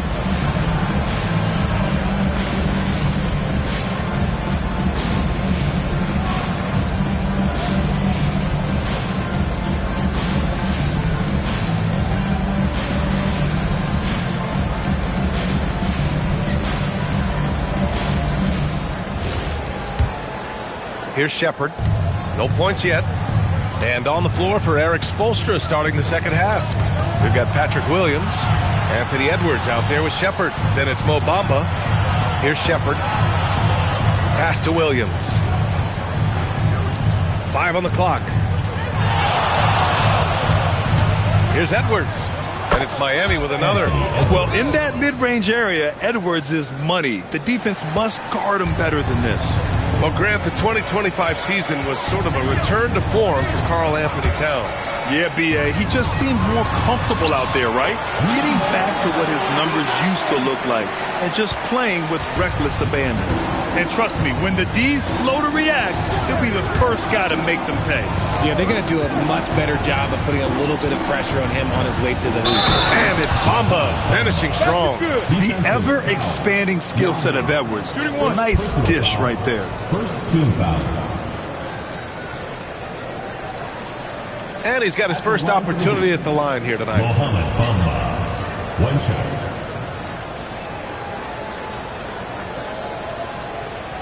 One shot.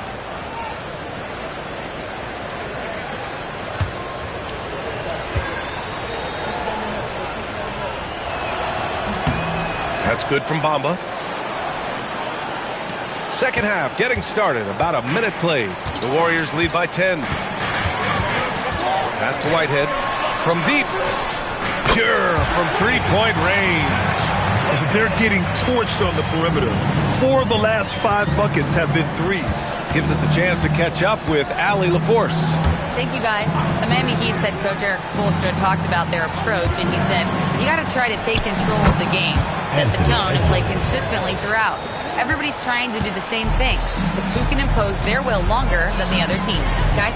He knows his stuff. All right, Allie, thanks for the report. There's a screen. And he can't answer back. The three-pointer offline. And Williams has got the ball here for Miami. It's a 10-point game. They'll be hosting Toronto for their next one. It'll be a quick stopover at home before they have to get back out on the road. They haven't missed a beat coming out of the locker room. A perfect 4 for 4. Now here's Wallace. Outside, Williams.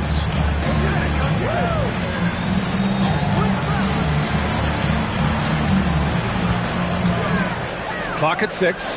Pass to Wallace. Lets it go from deep. The offensive rebound. He'll be around the rim. Defense has always got to know his whereabouts. Heat trail by 9. It's Edwards on the wing. A little over 2.5 minutes off the clock in this final half of play. Warriors foul. Number 29. First personal foul. Second team foul.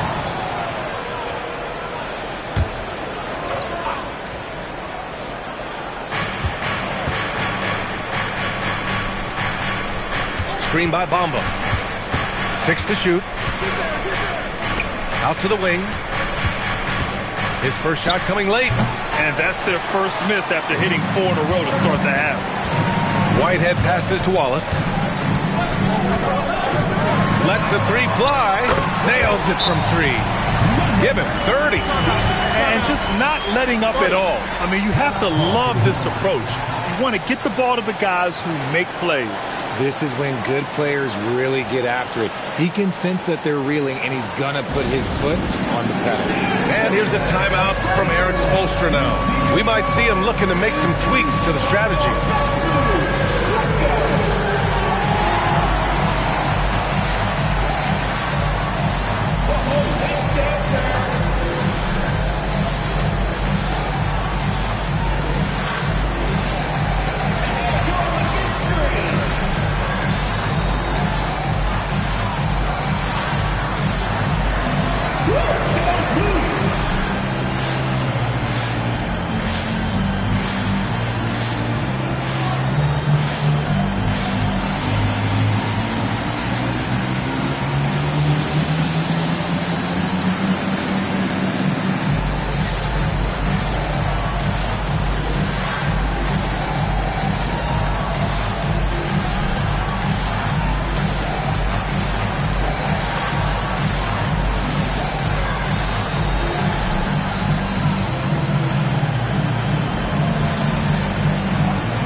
Pause. Here are the most difficult teams to score against over the last 10 games.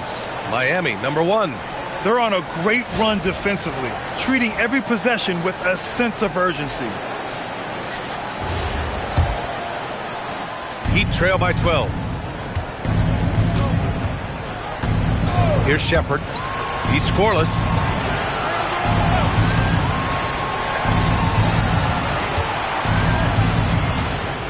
Williams defending, and Robert Williams picks up the foul. That's his first foul. And there's just one foul now away from the penalty. Third quarter of basketball here. A little under 3.5 minutes gone by. Pass to Edwards. Just 4 to shoot. And again, no good by Miami. And they're +5 on the boards after that rebound. Wallace outside. The three. And the Warriors with another three. Their offense has been unstoppable, just firing on all cylinders. They've had great execution, and what stands out is that they're just taking what the defense gives them, not forcing anything. In the second half, we've seen him refocus his shooting. Much fewer wasted possessions. And Steve Kerr wants a timeout. Coach probably just checking to make sure everybody's on the same page here.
Switch here.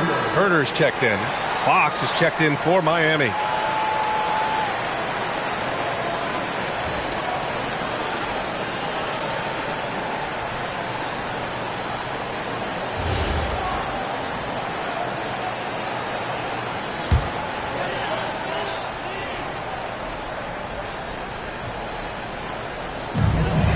Wallace outside. Outside Herder. Oh, trying his luck from deep. The rebound by Bamba. Bamba's got 6 rebounds in the game. Here's Shepard. No made baskets yet. Williams in the post. Williams defending. Just 5 to shoot. Edwards for 3. And the rebound goes to the Warriors. Yao's got 5 rebounds in the game. Herder passes to Wallace. Out to the right wing. Williams on the wing. Pass to Wallace. 2 minutes remaining in the third. 2 minutes. Shoots over Shepard. Wallace misses. And they've been able to maintain this lead despite his inconsistency from the field. Outside, Williams. And here's Edwards. Over Herder. Edwards can't hit. 1:35 left in the third quarter. Pass to Whitehead. Back to Wallace.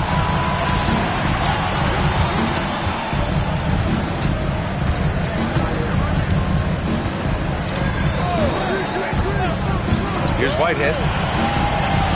From deep three-point range. Drops in the 3. Whitehead's got 6. Wow, their opponent is doing a tremendous job spacing the floor. Outside Edwards. On the wing, Fox. And a miss there on the triple. And here are the Warriors now. They're on an 11-3 run.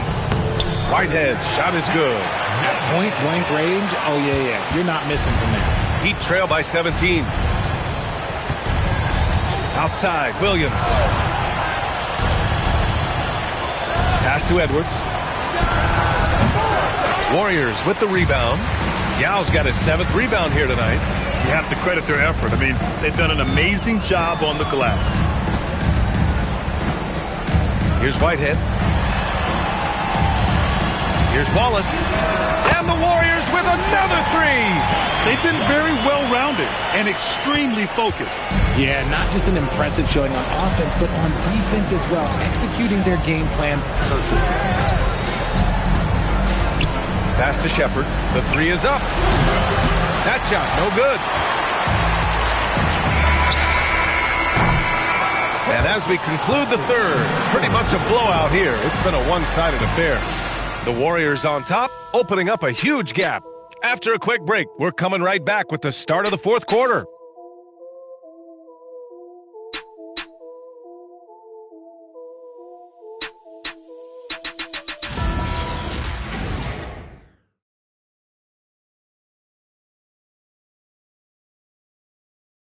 And meanwhile, Eric Spoelstra rallying the troops. Trust it. Good to great. Good to great. Don't settle for average shots. Move it. And Coach Spoelstra instructing his guys to look for the best option. Yeah, there's no reason to rush any bad shots, especially with 24 seconds to work with. And we reach the fourth quarter in a game that may already be out of hand. Obi Toppin out there with Kevin Huerter. Then it's Jaime Jaquez, and it's Benga in at the 5. That's the Warriors 5. And so he draws the foul, headed to the line to shoot a pair.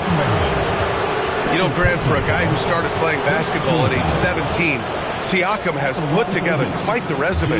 Yeah, B.A. Pascal is a champion. He's got multiple All-Star and All-NBA selections, and one of the great developmental stories when you think about his discovery through basketball without borders. The first one falls.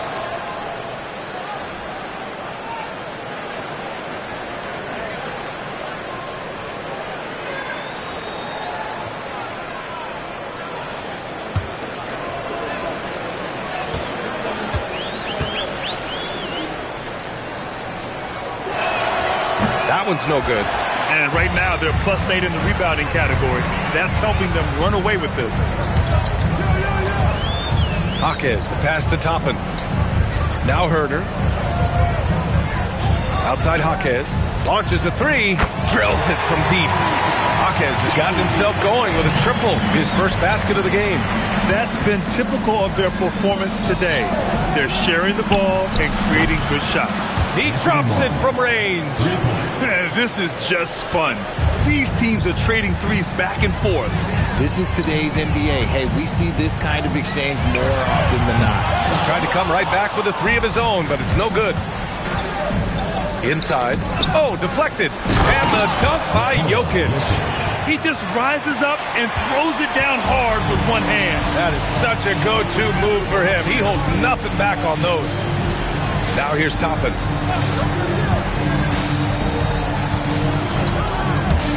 Fires for 3. Hits the trifecta. 33 points for him.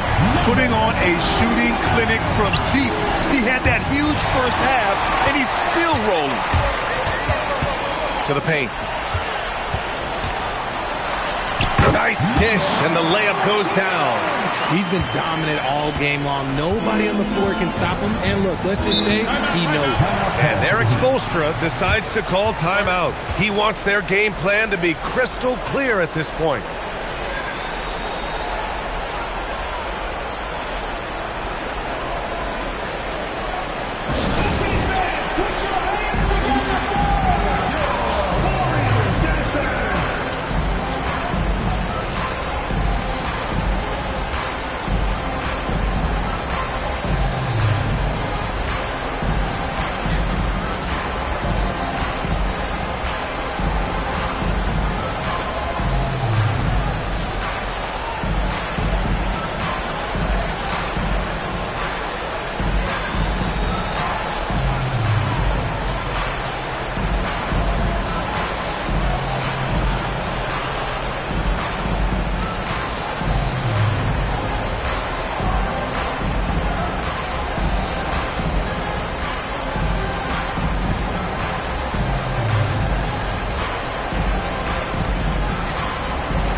Warriors.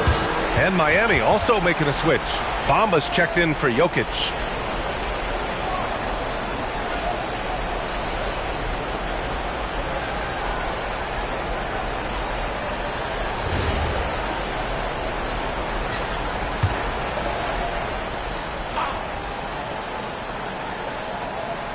Two minutes gone by here in the fourth.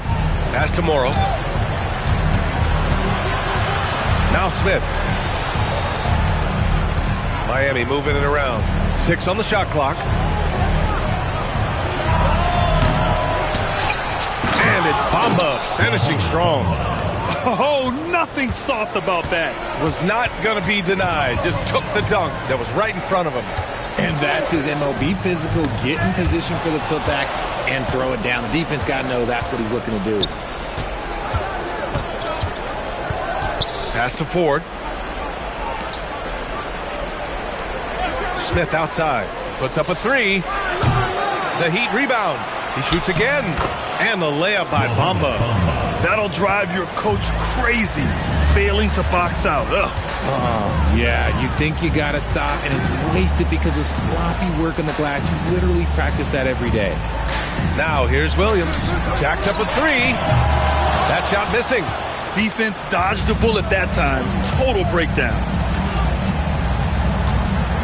To the middle. Here's Ford. Williams grabs the board. Williams has got rebound number 7 tonight. Pass to Jaquez. A look at the clock. A little under 3.5 minutes gone by in the fourth. Good! Another from 3. Buries his 10th triple of the game. Unbelievable, B.A. Unbelievable. Herder defending. 11 feet out, and he hits it. His shot has been on point from the opening tip. He's pretty much kept them in the game. And Steve Kerr calls timeout here. He was quite emphatic, demanding the timeout, clearly wanting to address strategy with his team. Miami making a switch here. The Warriors lead by 19. And here's Wallace. Fires from deep. Knocks it down from distance. And he's got 41 now. And he has flat out taken over this quarter. Keep feeding the beast. Outside Edwards. Here's the 3. And the rebound goes to the Warriors. This is the definition of forcing it. He's trying to get himself going, but taking tough shots just won't do it. And Grant, the NBA has made it clear it's an 82-game league with its participation policy levying fines for teams resting star players. Yeah, B.A. But, at the same time, we've seen some, advocating for reducing the number of games, like Warriors coach Steve Kerr. They're arguing for quality over quantity. We'll see how it plays out.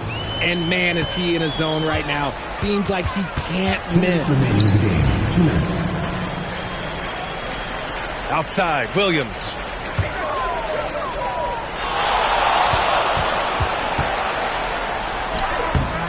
The rebound by Shepard. The Heat have gotten 6 of 10 attempts to drop in the fourth quarter. Outside Edwards. Pass to Shepard. Now Bamba. Outside, Williams.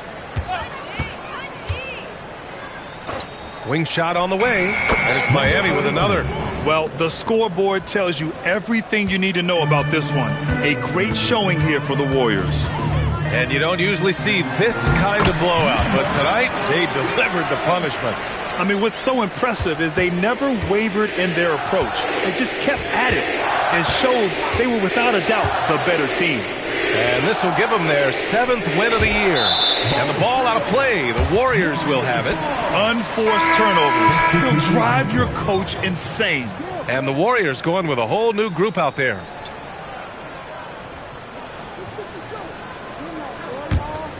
The Warriors lead by 23.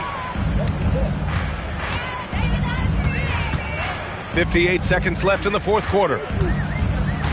Pass to Benga. And here's Jaquez. Guarded by Edwards. Now here's Filipowski. Not a lot of room. And here's Toppin from the arc. Rebound Miami. Here's Shepard. Miami moving it around. And here's Edwards outside. The rebound by Filipowski. I think he's gone completely dry. Nothing is hitting. Yeah, and the risk now is that he gets inside his own head. Time to take deep breaths in through the nose, out through the mouth, and let the game come to you. Now Jaquez. And so Golden State takes this one, and by a big margin. We saw two different teams tonight. One played with confidence, operating flawlessly. The other just looked lost. And the energy in this building was awesome. The crowd was involved from the jump, and once they started to really pour it on, it was fun to see how it all came together. Well, now a minute to check in with Allie LaForce. She's courtside. Hey, Allie. Jason, congrats on the win. How do you prepare yourself to carry such a big scoring load for this team? Just a lot of hard work. You know, my teammates trusting me and vice versa. So, you know, we do a good job, whoever's hot, you know, giving them the ball, and then just making the right play, whatever it is. That's what's great about this team. It could be anybody's night. Thanks, Jason. All right. Thanks, Allie. That's it, folks. The NBA regular season is in the books. For Grant Hill, Richard Jefferson, and Allie LaForce, this is Brian Anderson thanking you for watching the NBA, presented by 2K Sports. And before we go, we'll leave you with our player of the game.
We know this should be a battle down low. Both teams, Clark, pride themselves on rebounding. And we know rebounding is one of the key factors along with turnovers, field goal percentage, and free throws in terms of determining the outcome of a game.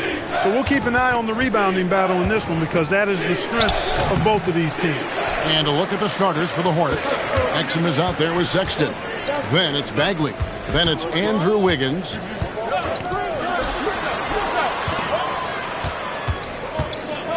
In the corner, it's Bridges. Over Wiggins. And that one's on target from the wing. And the lack of effort to fight over the screen there makes that an easy shot. Well, I'm going to credit the screen. I mean, that's a good, strong pick he lays there. And that one's good. Wiggins. And for Wiggins to take another step forward, he must improve as a shooter. So this is good to see. Pass to Thompson. It's up a three. And the rebound goes to the Hornets. Coming into this having notched a win against Cleveland in their last game. And sometimes it's a lot harder to get easy looks on the road, but they found ways to get their guys good looks. And it was funny, the road arena didn't bother them at all. I mean, they locked in, focused, and executed, and got it done. Now Thompson following the three-point attempt by Andrew Wiggins, and that's a foul called on Colin Sexton. That is his first foul of the game.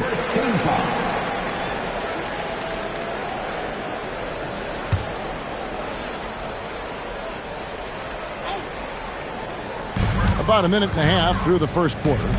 The Bucks working the ball around. For three, Bridges.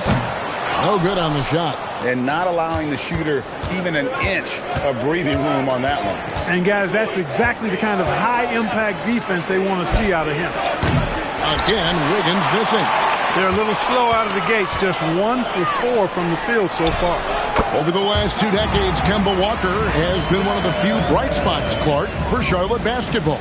Yeah, you look back at his time there, he led the Hornets to their last 2 playoff appearances, Kevin. He retired as their all-time leading scorer, and now they're thrilled to have Kemba Walker back as a player enhancement coach. Deflects the pass. Just 5 on the clock. Sexton for 3. Buries the long-range jumper. Good to see Sexton knock it down from deep. A shot he needs to add to his arsenal. Bridges outside. Pass to Brandon. Out to the right wing. For 3. Diaw. The Hornets pull it in. And I thought that was going to drop. It looked good from here. From the low block, it's rebounded by Boris Diaw. For the Milwaukee Bucks, they come in off the loss to Dallas. Here's Brandon. He's defended by Exum. Thompson from long range. Uses both hands to slam it down. Nothing soft about the putback there. And why chance it, right? Take the dunk if you've got it. Well, you know, if nobody's going to put a body on him, then that's going to be the result. The shot by Sexton, no good. And here's Bridges. He'll bring it up for the Milwaukee Bucks. And this is the first time matched up with the Hornets this season. And they dropped the season series to these guys a year ago. Not their proudest moment. A team that, on paper, they expect to beat. Great teams take care of business against the bottom feeders. We'll see if they can handle that end of the bargain here tonight. So it's the Bucks now, following the three-pointer by Andrew Wiggins. Hits the three-point bomb. The real. Come at us, and we're coming right back at you. A little back and forth from long range. I love it. That's a terrific answer there. Wiggins, and no good. Milwaukee has gone a meager 1 of 6 from three-point land since we got started tonight. Pass to Thompson.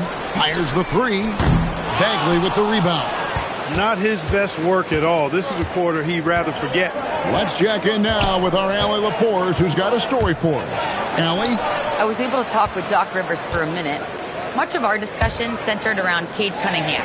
He said that's their catalyst. They look to him to control the pace, to read the defense, and to make the right basketball play, which he usually does. He is very tough to neutralize. Back to you. All right, Allie, we thank you for that. Pass to Brandon. Now Diaw. Now Bridges. Out to the right wing. Brandon's shot is off. And already they've staked out a noticeable advantage in terms of aggression and controlling the backcourt. And the trend they'd love to continue right through the next 3 quarters as well. Third time is not the charm. 0 for 3 from the floor so far. Bridges inside. He's defended by Exum. Out of bounds. Charlotte takes possession. Let's see some of the numbers here for Andrew Wiggins. And guys, how about the surge of offense he's experiencing right now? These last 5 games, he's been a machine at the offensive end. A different scorer than he had been earlier in the season. We'll find out if he can keep it going here tonight. Here's what Charlotte's going with right now. Shepard comes in for Dante Exum.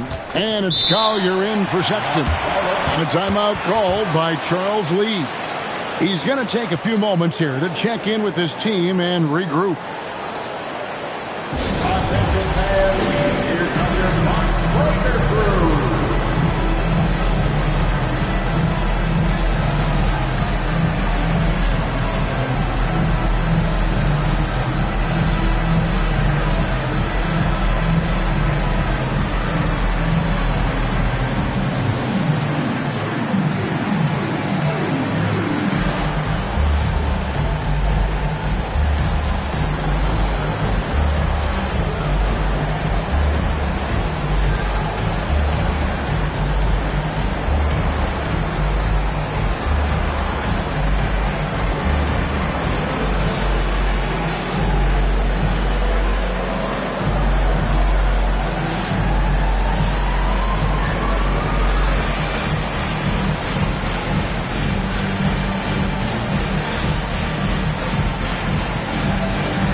The playoffs near, let's take a look at the Eastern Conference standings.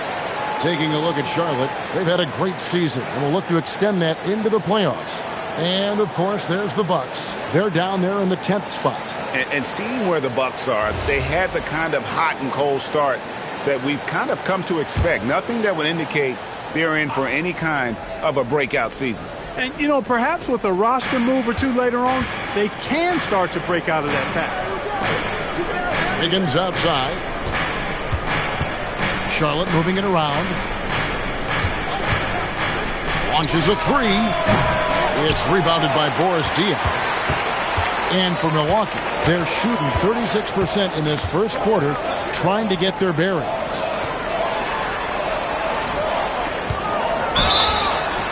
Basket is good. He'll get a chance for one more at the line. Yeah, he earned that one. I mean, taking the hit and still able to get that one to go down. Incredible body control right there. Don't know how he was able to get that one to go. It sure was a thing of beauty to watch. Number 0.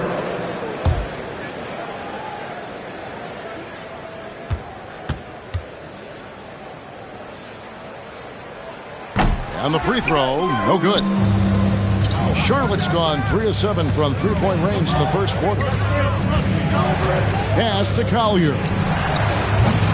And again, the Hornets missing. Defense may have given him that one. Based on the result, you see why. Now Randall. On the wing, Harris. Back to Randall. Here's Augman. The Bucks need to get a shot off here. Pass to Butler. Here's Shepard. Drains it from beyond the arc. And the Hornets lead by 1.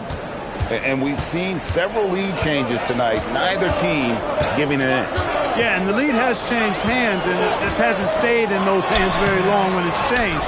Back and forth we go. At the end of one, a closely contested game so far. Hornets lead by 1. And we'll get going after this from Milwaukee.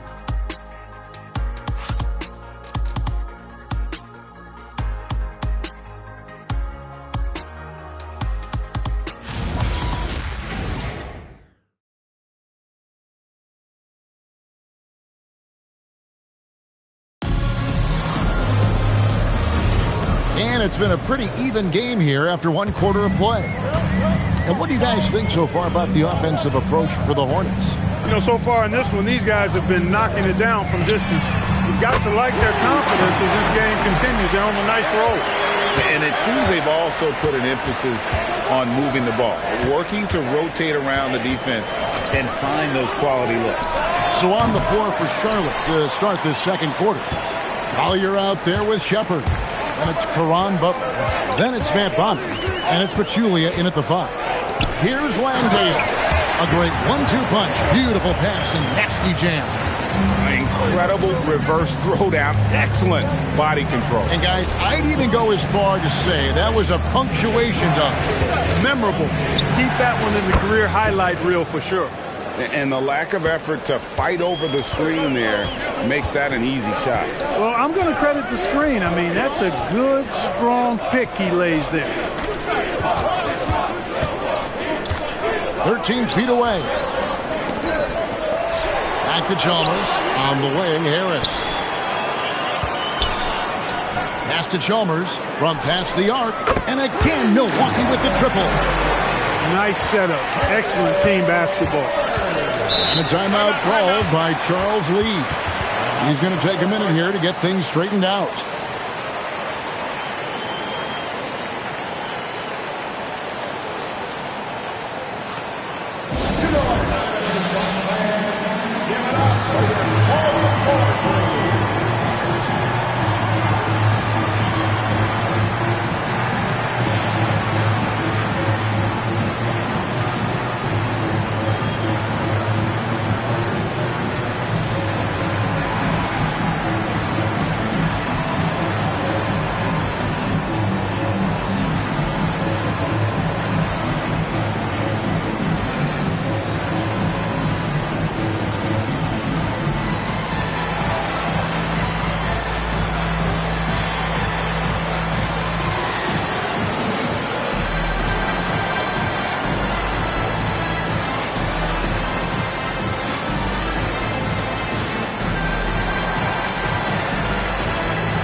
Some changes here for the Hornets. Andrew Wiggins checked in for Bonner. Exum comes in for Shepard. And it's Sexton in for Collier.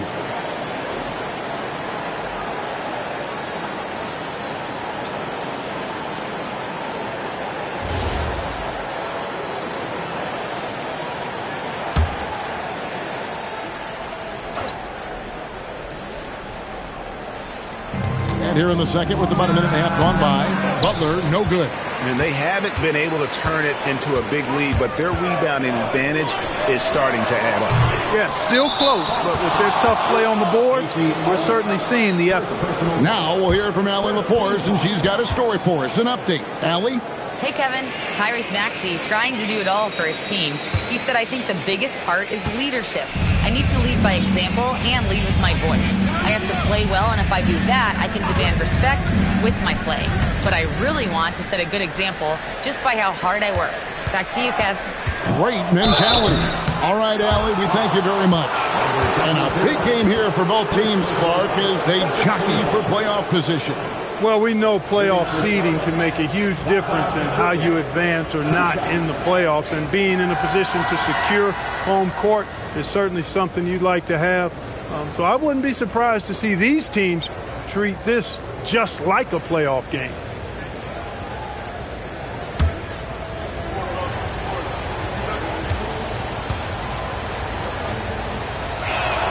And the first one drops.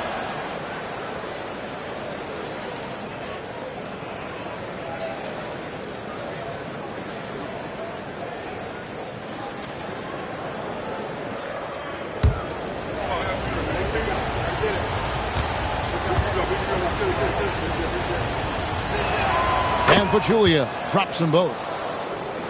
We're now about 2 minutes into the second quarter.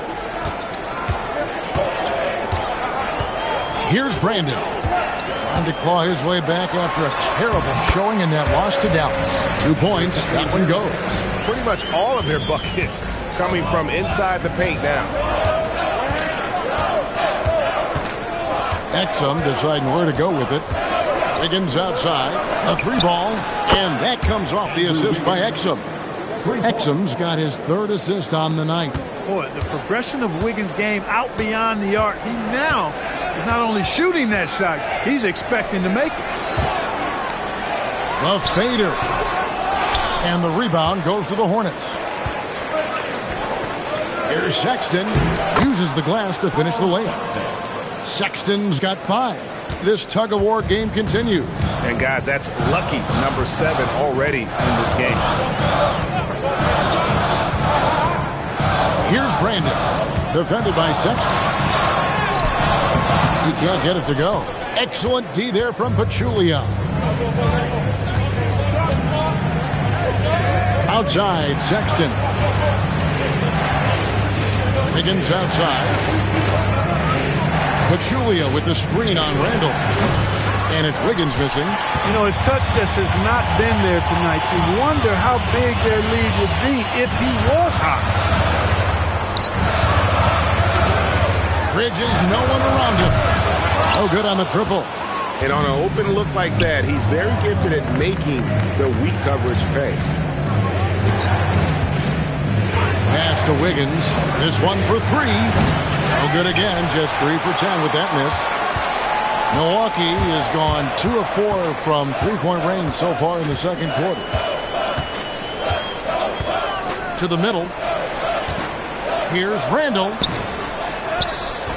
Wiggins with some nice D.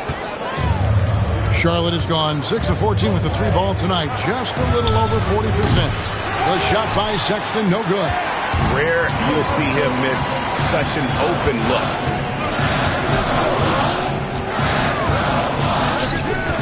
The end of the drought. And again, the Bucks miss. Operating from mid-range, that's a shot he likes. I mean, I'm sure he'd love to have that one back. Exum passes to Wiggins. Yeah, these little nuances like the pump fake, developing aspects of Wiggins' expanding game. He's getting his first free throw attempt of the night right now. That free throw, no good.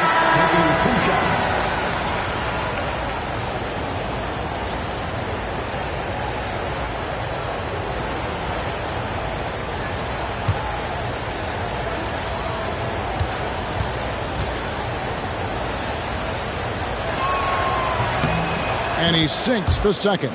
A decent free throw shooter is Wiggins, trying to become more than that, though, given how often he gets himself to the line. Here's Brandon, defended by Sexton. Now here's Thompson. Looking at his numbers, he's averaging about 6.5 points a game. Great awareness by Thompson, wanting to find his open teammates whenever he can. To Wiggins, takes the 3. Charlotte no good that time either. That is not the shot you need to be looking for when you're trying to break out of a slump. And that one is stuffed right through. And he's an automatic finisher when he gets into that area. He is, and he picks the simple one-hand stuff to get the 2 points. Hey, guys, I know I'm stating the obvious here, but those could be an important 2 points considering how close this game is. And that makes it 2 3-pointers in the quarter so far and 4 for the game. That one falls through. It's his 6th make from the floor this game, now 6 for 10. They're getting on a roll inside. Their last 3 field goals have come from the paint. On the wing, Wiggins for the 3. They get it again, and he makes good on the layup. And the Hornets lead by 1. It has been nip and tuck through the first half. Exactly, guys. The way it's seesawed back and forth, unbelievable. Brandon, the pass to Bridges. There's 38 seconds left in the first half of the game. 5 to shoot. Stolen by Exum. And a fast break now for the Hornets. Outside for Bagley. And the ball travels out of bounds. It was last touched by Dion.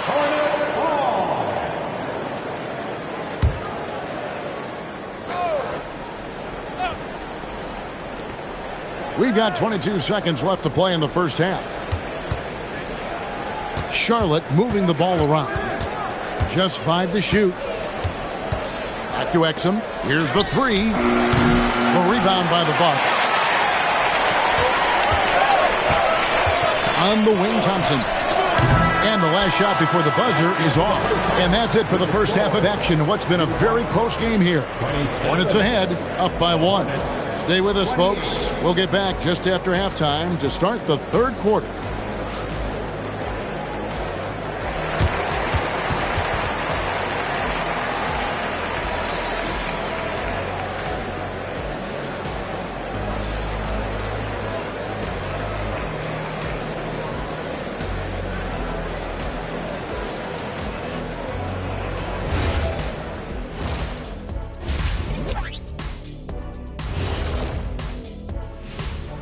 Happy to have you with us. Let's bring you up to speed on the winners of the Player of the Month awards.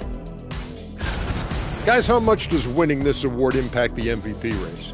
Well, I'd argue the more of them you win during the season, the more it cements your case to be MVP. Wouldn't you agree, big man? No question, Kenny. During my MVP season, I won that award 3 times. For my second Player of the Month award, everyone knew the MVP trophy was all mine. Wait. Didn't you win one of those back in 2005, the same year that... Looks like we're running out of time. We got to move on to our next segment. No, Ernie, the same... Remember? Well, coming back to the game of the night, the Bucks find themselves in a close one. I like how they've been eating the glass. Figuratively, no one should eat glass. Just barbecued chicken. It's the centerpiece of healthy, balanced diet, Ernie. Thanks for spending halftime with us. Time to get it back out to Kevin Harlan for the start of the third quarter.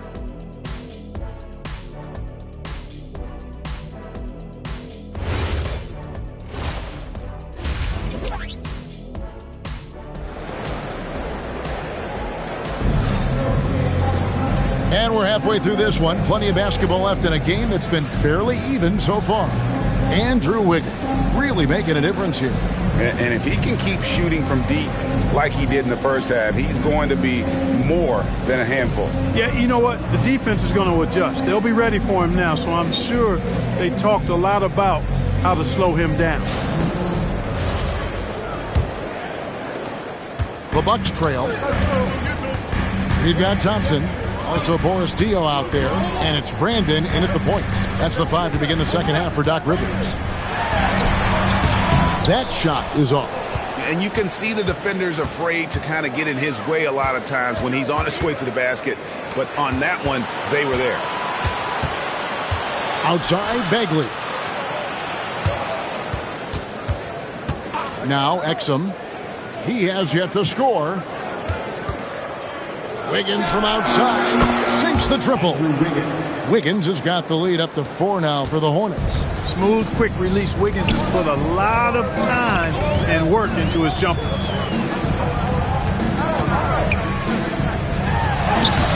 About 1 minute played here in the second half. Here's Exum. And that'll be 2 free throws coming up. Officials on the call with the foul. They get Boris Diaz. And Clark, I've got to say, you might have been one of the first true combo forwards. And that's not a rarity anymore. No, it's common. It's actually 13 to a dozen now when you talk about the versatility of forwards in this league. At sizes going north of 6'8", ability to make threes and go rack to rack. You're not boxed into any one position nowadays. It's all about being a skilled, versatile basketball player regardless of your size. And I love it for the game and for the spectators.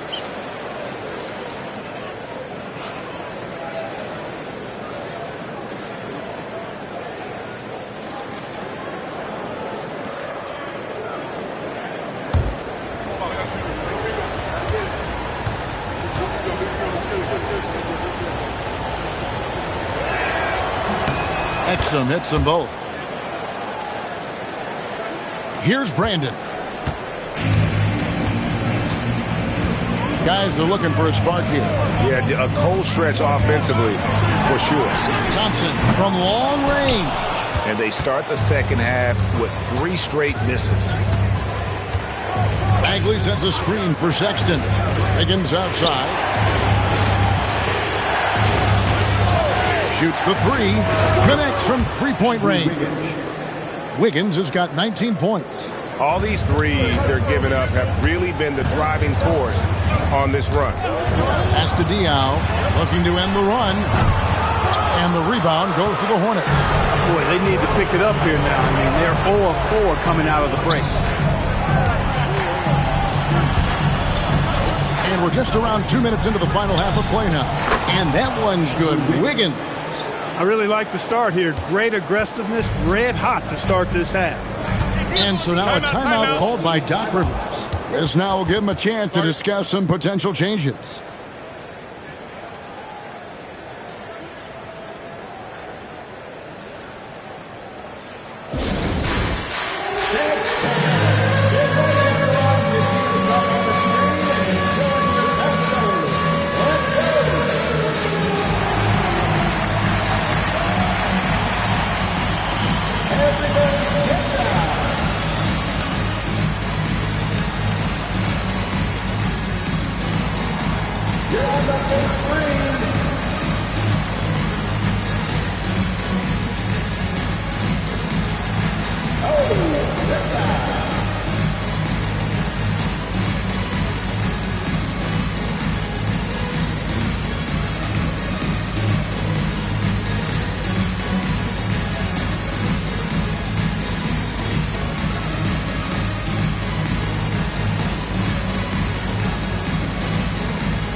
And now here are the 2K leaderboard. Since the All-Star break, these teams are leading the NBA in second chance points.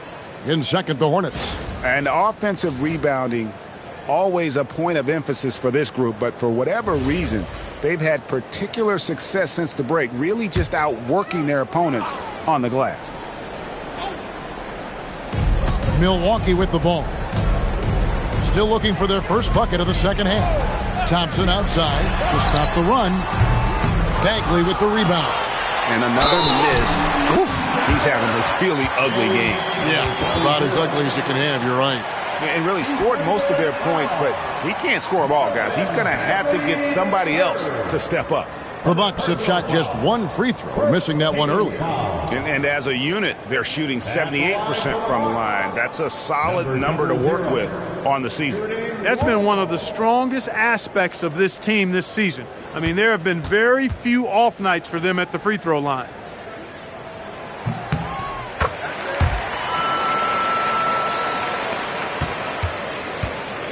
Just under 2.5 minutes into the third quarter now. Wiggins outside. The three. The shot comes out. Bucks trail by 8. Thompson outside for three. Rebounded by Exum. And it's Exum with the ball who will bring it up for Charlotte. 13 feet away. It's hauled in by Diaw. Diaw's got his fourth rebound with that last one here tonight. Thompson outside. Lets the three fly. Hands it from downtown. Thompson's got 5. He can be dangerous from outside. Sure, he didn't get one to go in the first, but we know he can get on a roll and knock him down. Exum sets a screen for Wiggins. 6 on the shot clock. The Hornets need to get a shot off here.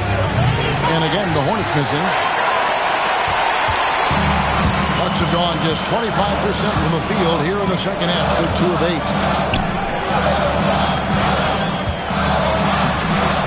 8. And the rebound goes to the Hornets. Exum with it. Right now averaging about 5 points a game. Fires for 3. And Wiggins with the basket on the assist by Exum. Exum's got assist number 5 here tonight. Boy, you look at the defense, not nearly the hustle or energy at that end of the floor. It's the exact opposite of what it was in the first half.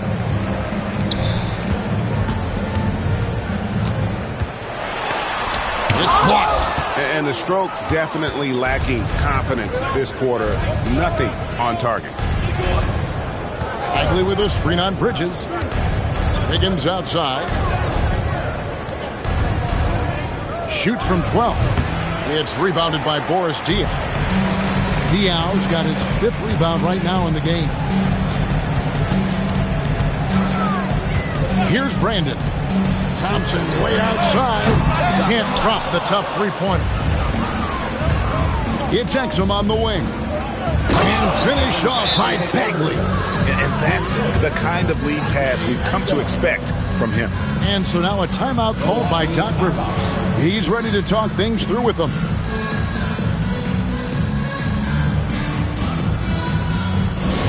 And into the floor, it's your Fox Hojo. What a area, Fox fans.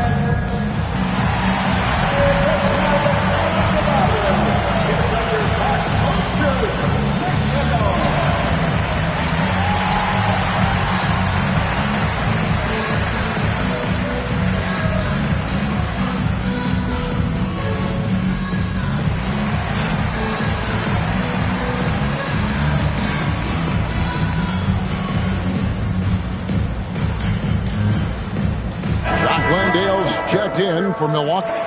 Julius Randle comes in for Boris Diaw.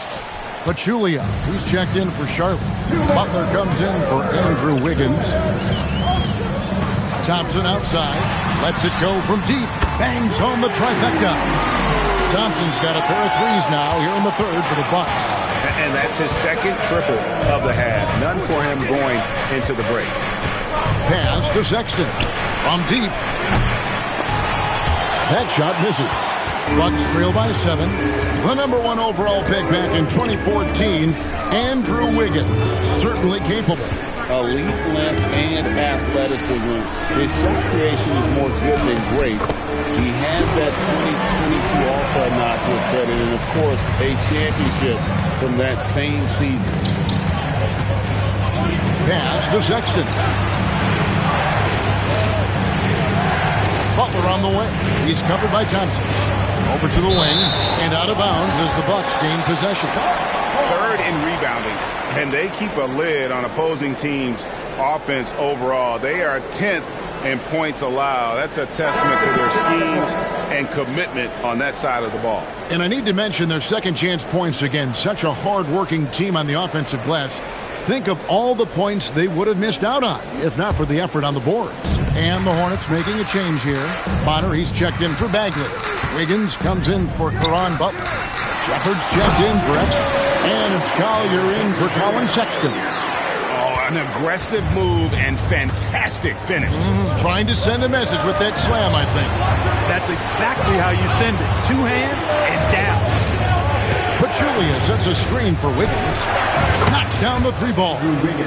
Wiggins has got 27. Boy, he's been a monster this quarter. Carrying the load for sure. To the left wing. Bucks passing it around. To the right side. Shot clock at 6. Ogman passes to Harris. Randle from outside. They grab their own miss. Good to see a player going all out when the game's this tight. You know, G.A., he knows what his job is. Patrol the offensive glass. You know, that time I thought he did it with authority. Tremendous putback at a time when they really need it. And so it's Charlotte heading to the bench with a 7-point lead as we wrap up the quarter. They've done a lot of great work from long range. We'll get right back to the action when we return.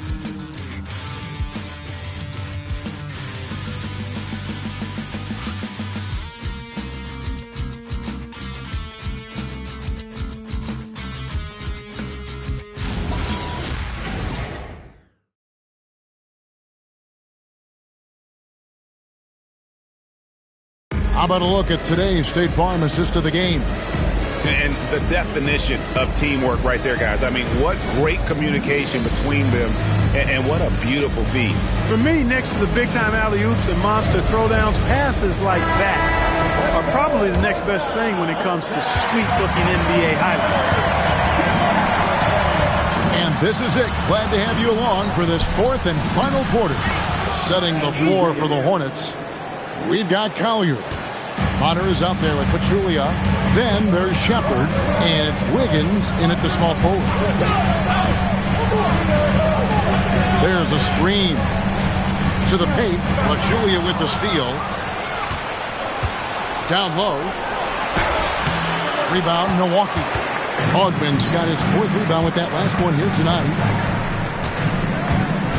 Angle outside.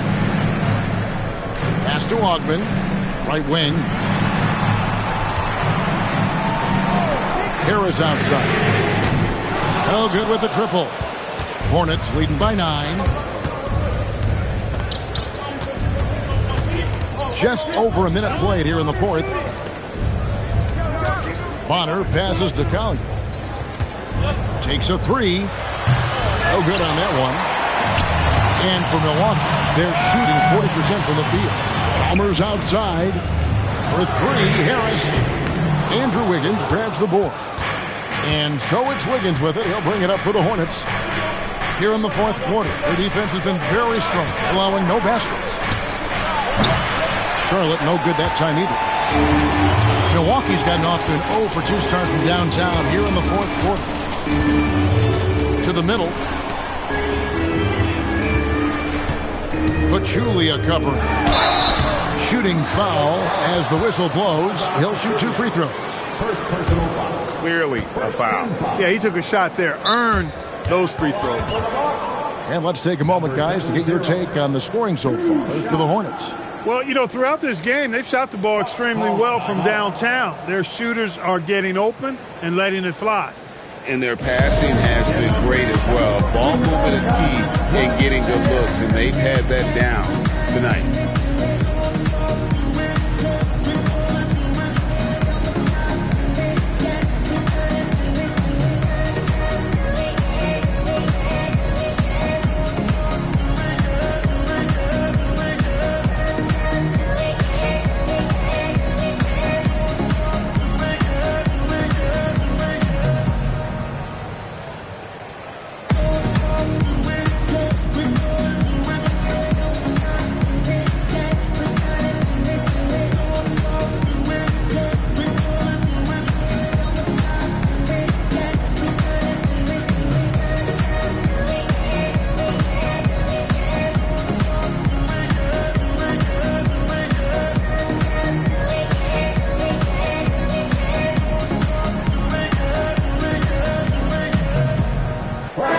Making a change here. Diaz checked in.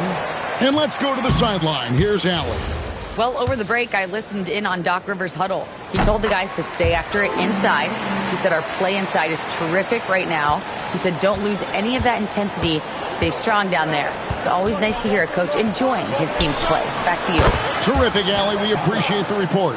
And they shot just over 30% in that first half. Not what they were looking for, obviously, but they're getting much better looks here since halftime and have brought that percentage up. Pass to Harris. Lets it go with a 3. No good there. Hornets leading by 11.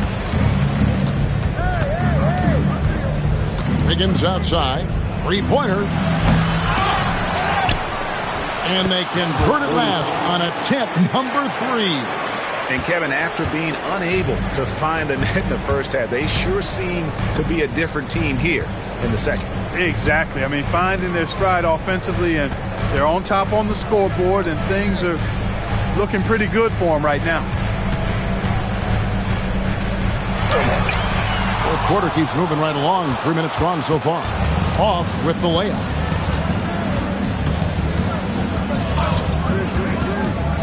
Takes a shot at the elbow. The second effort. He takes it up and lays it in. And the Hornets lead by 15. How frustrating for the defense. You get the stop, but then fail to block out. Well, you know, that's the way it's going to be for them today, fellas. Can't sustain any momentum. Will it go? It's rebounded by Charlotte.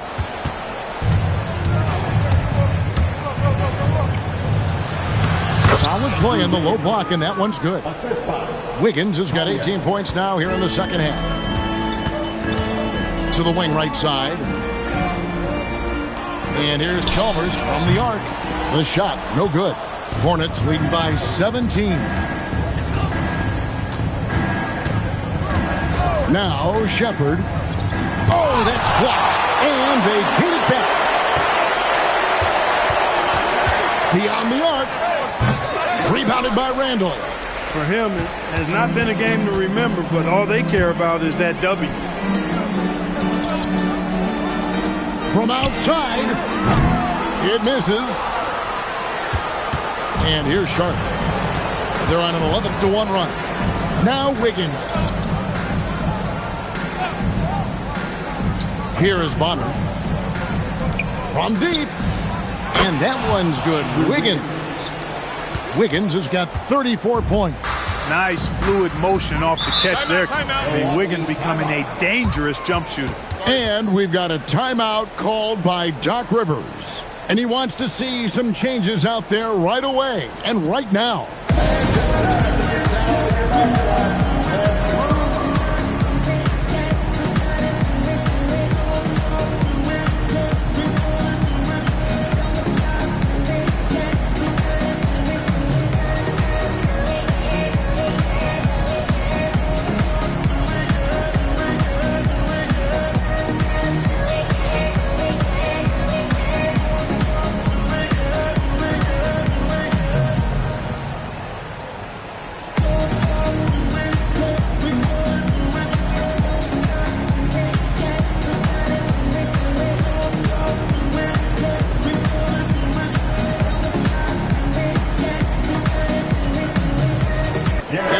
Present our player of the game, Andrew Wiggins. You know, from the jump, he was on a mission. You could see it. It was clear. Going after hoops.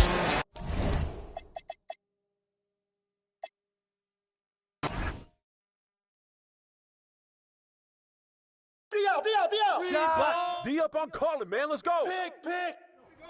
Yeah. Keep taking that, man. Bruh, that one play? DL.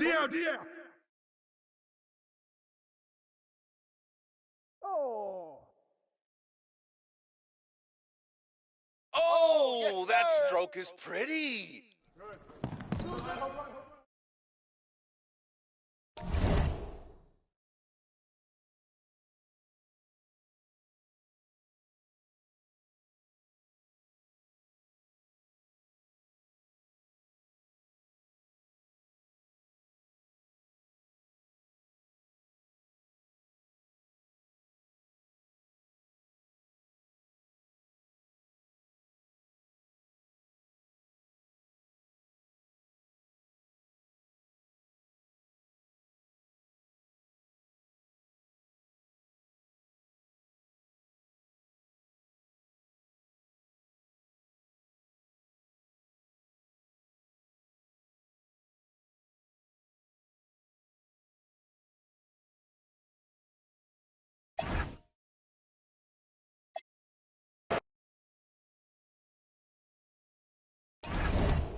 with the end of the regular season around the corner, Legs, the better teams perhaps shifting focus to potential postseason opponents. Well, B.A., that's true, but you certainly don't want to get ahead of yourself. You can't have guys looking past the game that's right in front of them. You have to stay in the here and now. So we'll look at our starters for Orlando. They've got Serge Ibaka, also Thompson out there, and it's Divac in at the 5.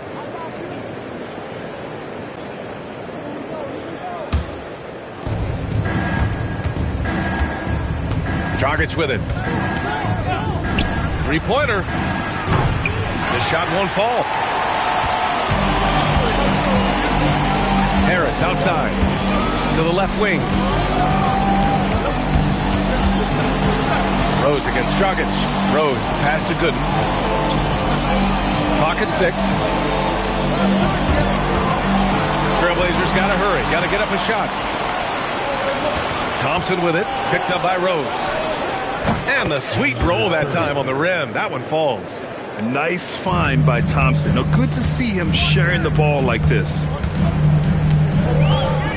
Pass to Harris. Back to Rose from outside the arc. It's rebounded by Divac. And a contract extension for Blazers head coach Chauncey Billups after last season, Tim. Well, 6 months after he became a Hall of Famer. What a run for him, and he is somebody you root for, a quality person and a basketball lifer. I always love the hard work on the glass. Just great activity. That's a great look. His teammate was on the move, but he put it right where it needed to be. Time now to hear from our reporter, Allie LaForce. I had a chance to catch up with Chauncey Billups. Coach knows that Joel Embiid is going to get his fair share of trips to the line, and he told me that's a part of his game, and he's great at it. If he can bait us into contact and still find a way to get a shot up, it's going to take a very disciplined approach from us tonight on Joel. We'll see if they're up for the task. Back to you. Allie, thank you. So it's Portland now. Orlando making their last shot from deep. Rose. Thompson pulls it in. Well, it's early on in this one. Only one basket to speak of. There is time to start working together.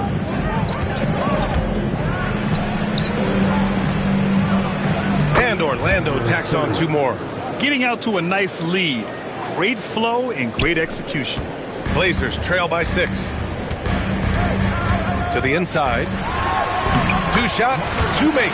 Off to a good start. The defensive effort was lacking a bit, but hey, give them credit for finding a weakness there. Well, with that kind of success, I imagine they'll continue to be aggressive inside. Now here's Ibaka. He just could not put it together in that loss to New York. He tries for 3. It's hauled in by the Trailblazers. A tough loss coming against Boston in their last game. And they got to the line at a good clip, but couldn't cash in, and it ruined their chances. And I know all too well missing free throws can become contagious, and that's what happened to them. Here's Rose. He's definitely not pleased how he played against Boston. Harris misses. Magic leading by 4. Thompson passes to Dragic. And here's Ibaka from downtown. That shot off the mark. Rose outside. Gallinari against Dragic. Portland moving it around. Out to Rose. Fires the 3. Knocks down the triple. Too much space on the perimeter. There needs to be a little more energy from the defense. Pounded by Harris. Pass to Divac. Now here's Dragic. And there's the foul. It'll go on Derrick Rose. That's his first foul of the game. Personal foul. First team foul.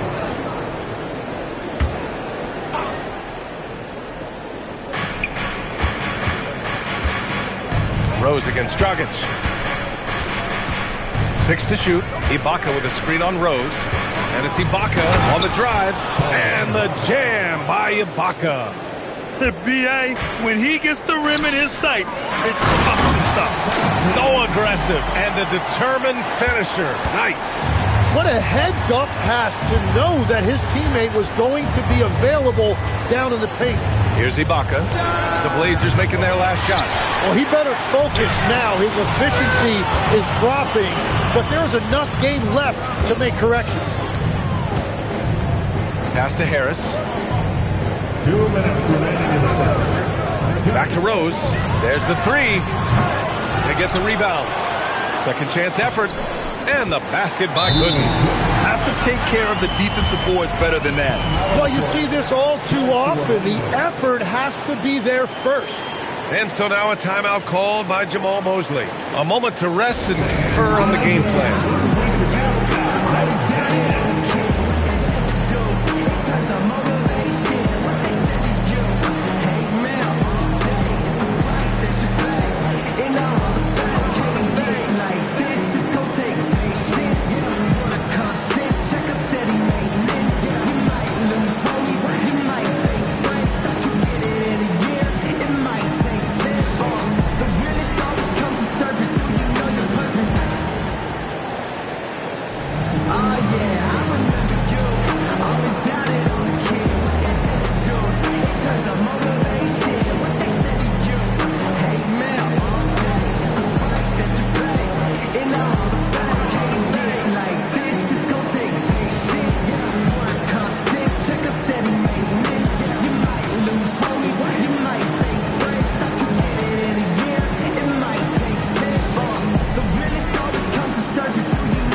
Vanderbilt comes in for Gallinari, and it's Desmond Bane in for Harris.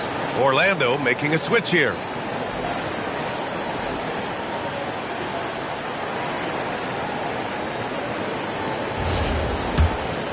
Here's Thompson. Still no points. 1:44 left in the first quarter. Pass to Scola.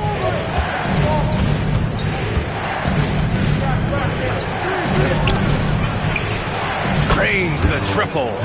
He's got 9. He has come out with a scorer's mentality. 4 of 5 to start. Let's see if he can keep it up. And here's Bane. Rose right side. And they waste no time getting those 3 points back. Rose has got 6. And both teams running long-range plays that are working. Yeah, just going back and forth. It is really competitive out there. Here's Scola. Wide open. And there are the Magic with another bucket. He's putting on a show this quarter, and the team's feeding off his energy. It's rebounded by Divac. Let's see if they want to go 2 for 1 here, Grant. Hey, looking at the clock, I'd say yes. Scola's shot is good. Attacking in the painted area. Clearly that was their game plan coming in. Now here's Rose. He's got 6. Pass to Bane. Back to Rose. Over Thompson. They get it back. Gooden. Oh, and makes it with the kiss. Gooden's gotten his second bucket of the game.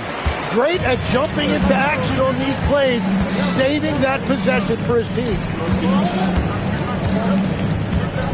It's stolen away. Rose against Clarkson. Here's Rose. And a nice finish on the layup. Rose has got his 3rd basket on the night right there. They keep capturing the lead and giving it back. We'll see if they can hold on to it this time. Yeah, it's been a close matchup, which we expected, and this could very well come down to some big shots at the end. Derrick Rose has been leading the charge for the Trailblazers. 8 points in the quarter, showing how effective he can be. We'll be right back after this word.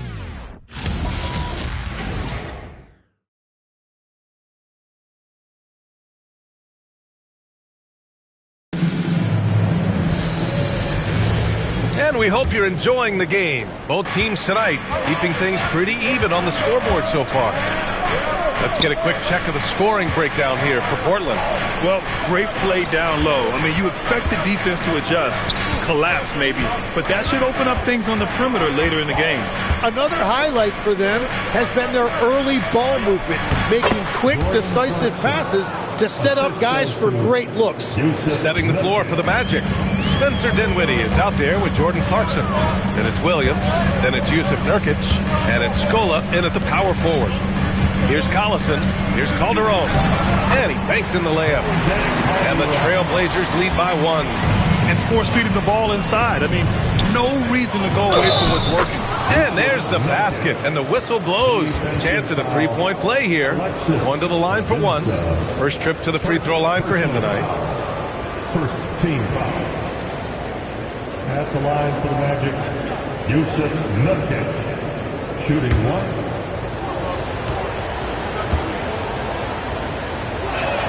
That's good from Nurkic. And we're seeing teams now that have found success with twin towers inside. What's behind that, Tim? Well, there's a big difference between positionless basketball and small ball. Key is, if you can be big and skilled, that's a pretty tough combination to match up with. No matter how the game changes, rebounding is always going to be a factor. It's always key. And here are the Magic now. After the basket by Portland. Dinwiddie, no good. Williams against Vanderbilt. To the paint. And he goes in for the dunk. Throws it down emphatically. He's got serious hops, right? You add that to his ability to penetrate, that's 2 easy points. And so now a timeout called by Jamal Mosley. And we might see some changes. Coach potentially looking to adjust. Ladies and gentlemen, welcome to the floor, your Trailblazers team.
Making a switch here. And here's a look at some numbers for Derrick Rose.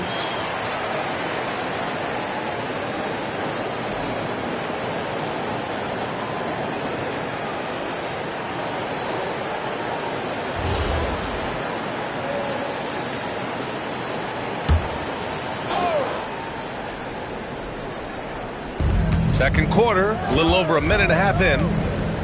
Pass to Dragic. Now here's Ibaka. The three is up. Gallinari pulls it in.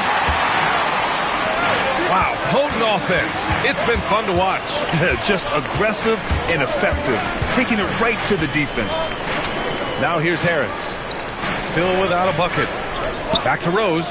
4-3. Connects from downtown. And now a 5-point Portland lead. In this era of the NBA, you just can't let guys have good looks from the three. Pretty much everyone in this league can make you pay. Let's go now to the sideline and catch up with Allie LaForce. ABA. Rudy Gobert talked about his objectives. He said, my goal is to be the best defender ever. And now my only focus is to win a championship and to keep impacting my team. To keep trying to make my team the top defense in the league. I think that's the best measure of an all-time defender. EA, back to you. He can lock it down. Okay, thanks for the report, Allie. For Orlando, they've gone 3 of 5 since the beginning of the second. Dragic passes to Ibaka. Orlando gets it back. No good on the three. The Trailblazers have gotten off to a perfect 4-for-4 start of the second. From deep, Rose. It doesn't go for him. Orlando's gone just 1 of 5 so far this quarter from 3. Dragic passes to Ibaka.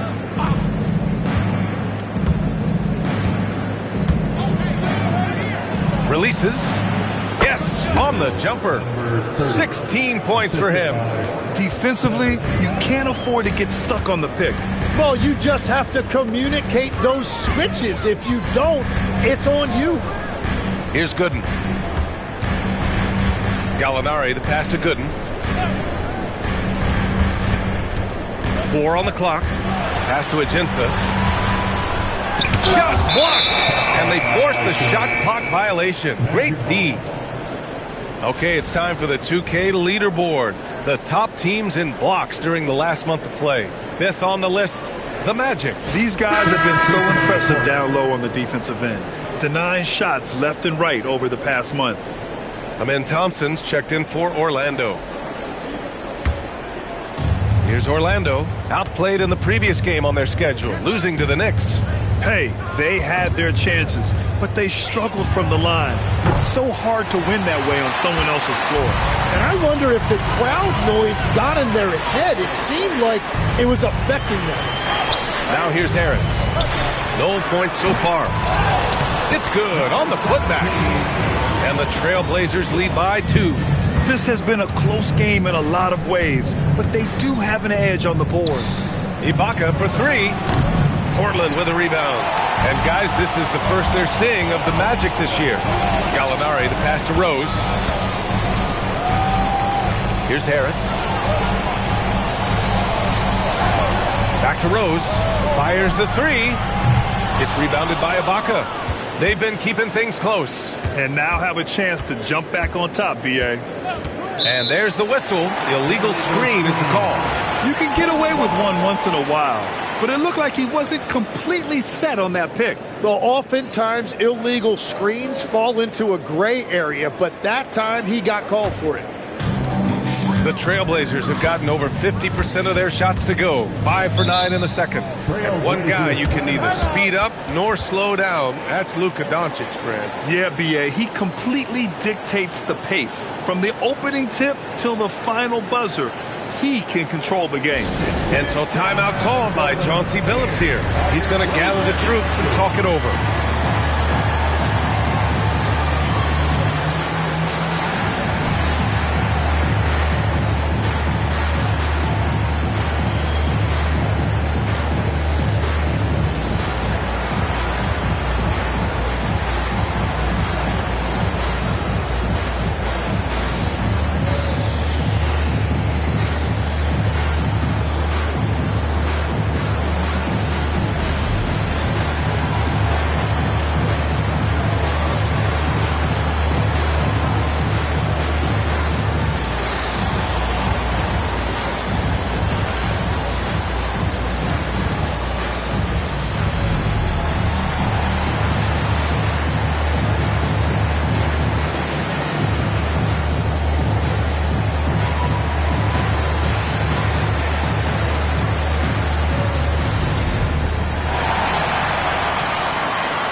Magic on D.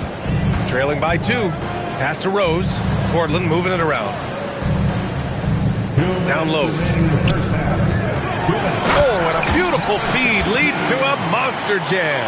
Well, he led his teammate and hit him in stride. You really can't do it any better than that.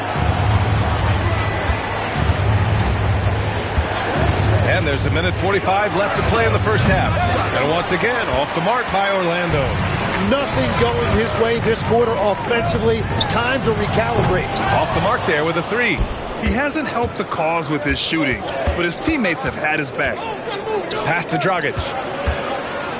The 3 is up. Hits the three-pointer. He's got 19.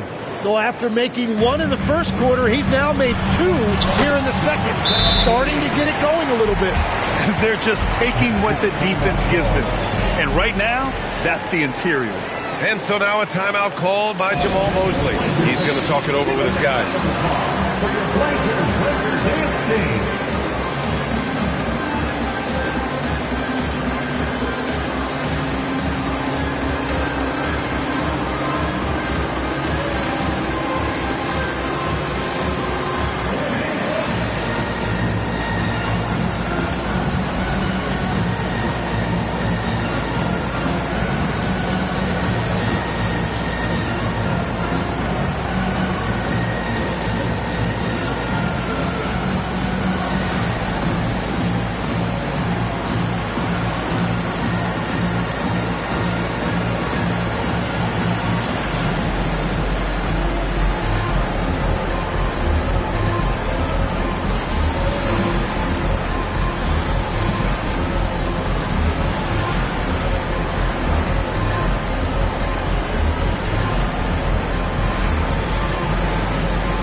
have a break. Here were some of the top free throw shooters in the game last season. The fourth spot held by Goran Dragic. Very steady at the line. He's a guy who isn't rattled easily, and that shows in his free throw shooting numbers.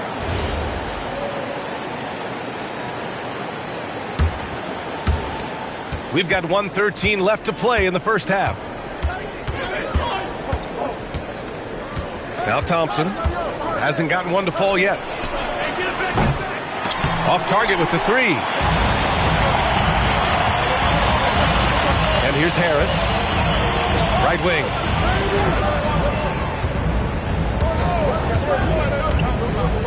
Back to Rose. Shot clock at 6. And count the basket. He was fouled, and he's going to the line for one more. Second personal foul. Portland shooting their first foul shot of the night. At the line for one. Number 17. One shot.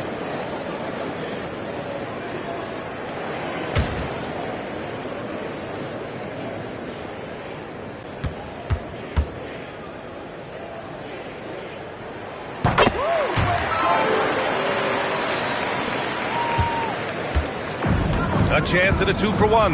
You have to find ways to use the clock to your advantage. Gets the three to fall.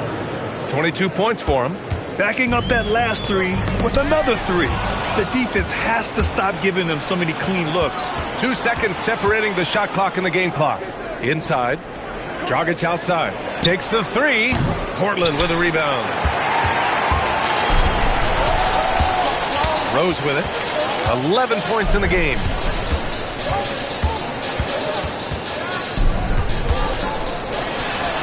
Oh, and the release was before the buzzer, but it's off target. And a pretty tightly contested game here as we end the first half. Trailblazers out in front, up by 3. And join us right back here after the break for the start of the second half.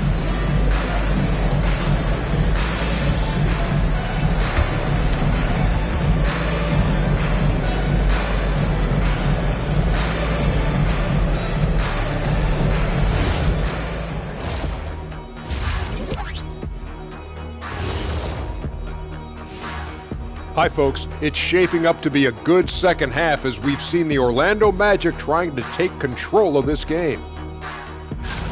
Look at the rebounding numbers. I'm surprised they've stayed this close. They're not cleaning the glass. It's more like they're fogging it up. And next up, we have the award winners, our players of the month in the East and the West. Guys, how about our winner from the Western Conference? When it comes to running the offense, he's been exceptional, making smart play calls and setting the tempo. He is definitely the leader they need him to be, and the production speaks for itself. And that's it for halftime. Thank you for joining us. We send you back to Brian Anderson for the start of the third quarter.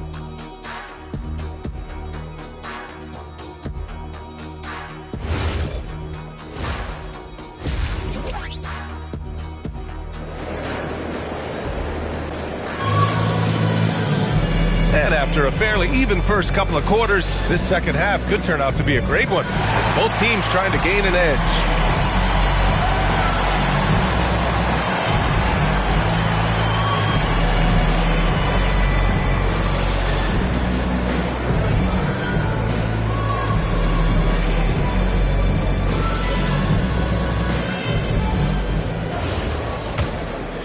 Here's Dragic.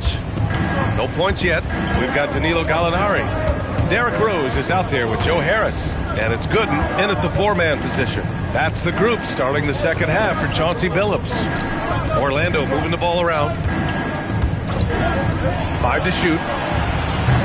Oh, that doesn't go on the chance to tie. Portland leading by 3. Gallinari with it. Now Thompson defending. Pass to Harris. Back to Rose. Ibaka on the double team. Gallinari against Thompson. Gallinari's shot is off. And so Thompson will bring it up for the Orlando Magic. And And Legs, is someone who has seen some of the great perimeter defenders over the years. Who's the best you've ever seen? Well, the best defense, Brian, I ever played against were those mid-90s Bulls teams when you had to go up against Jordan and Pippen on either wing. And then more modern-day players like Drew Holiday, even a guy like Tony Allen when he was in Memphis, they stand out to me as well. First-team all-defense, Tony Allen. Year in, year out, a nightmare to go up against.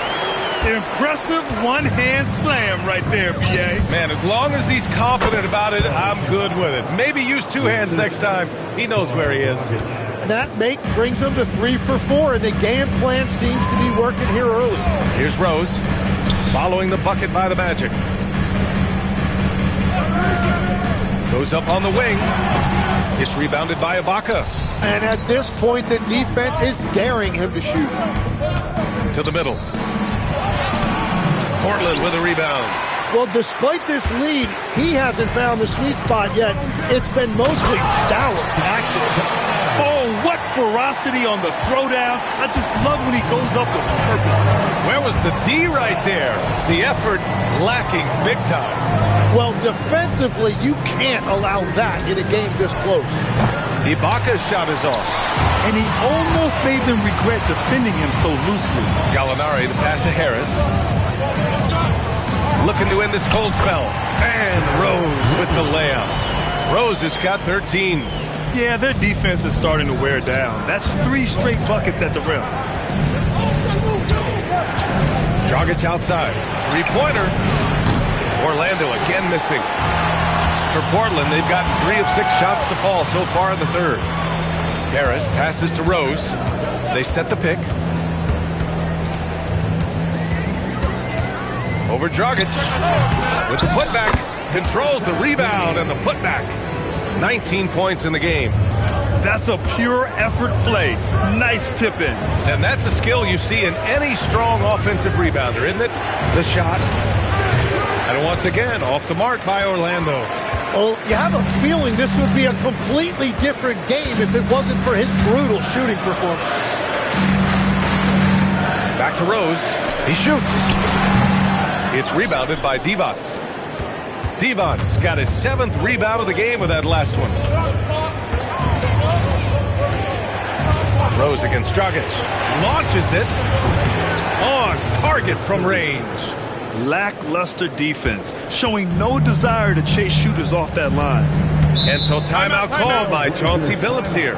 He might have seen something and needs to review with his guys. Let's give Coach credit. He's trying to find a way to squeeze the most out of every possession. Adjustments are everything in this league, and you need to maximize your time to make those adjustments.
Switch here. Clarkson's checked in.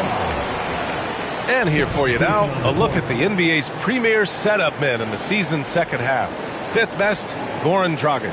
And since the All-Star break, his passing has been incredible. Just finding his guys in their spots and playing the role of facilitator.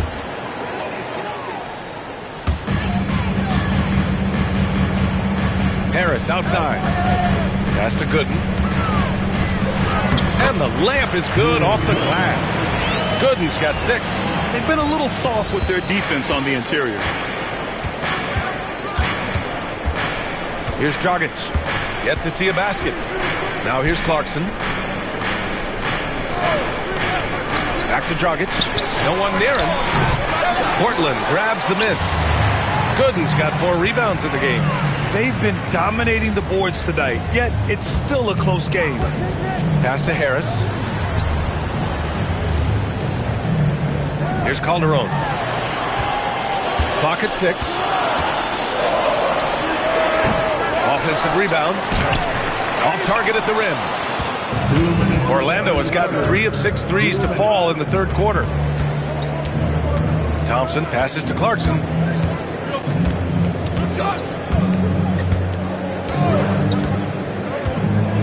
Pass to Divac. Here's Dragic. Rebounded by Calderon. The Trailblazers have gotten 5 of 12 shots to drop in the third. And here's Harris. 1:25 left in the third. Lets the 3 fly. They shoot again. Harris on the wing. Pass to Gooden. Fires for 3. And he got the whistle on the way up. So he'll be headed to the line for a pair. Yeah, you never want to let shots at the rim go uncontested. And to look at how the offensive approach has been going so far for Portland. Well, not content to take what the defense gives them. I mean, they're attacking the gaps and getting the ball inside. And I'd say offensive rebounding has also been a big factor as well. And not just getting the boards, but more importantly, converting those into second chance points. He's off on the first. And the Magic making a change here.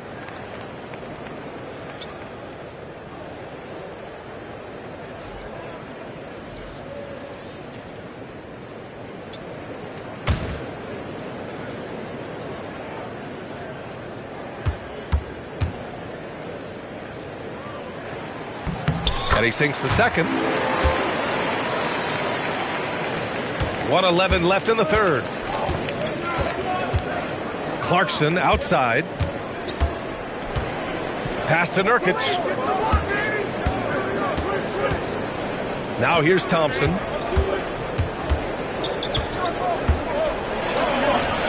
And he makes it on the layup.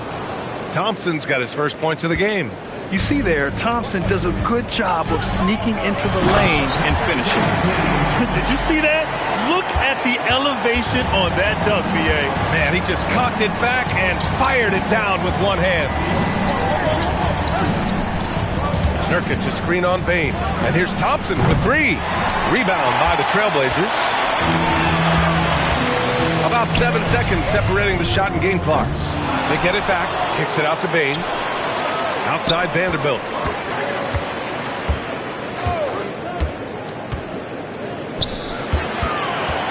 Tries again. And he comes up with a bucket. And now it's a 5-point Trailblazer lead. The scoring is coming easy for him.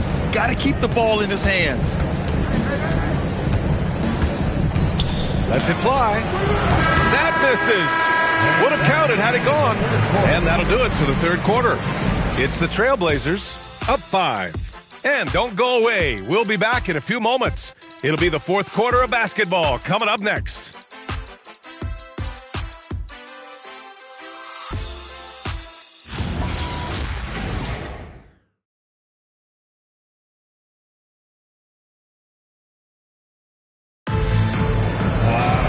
And it's been a very competitive game so far as we get rolling here in quarter number 4.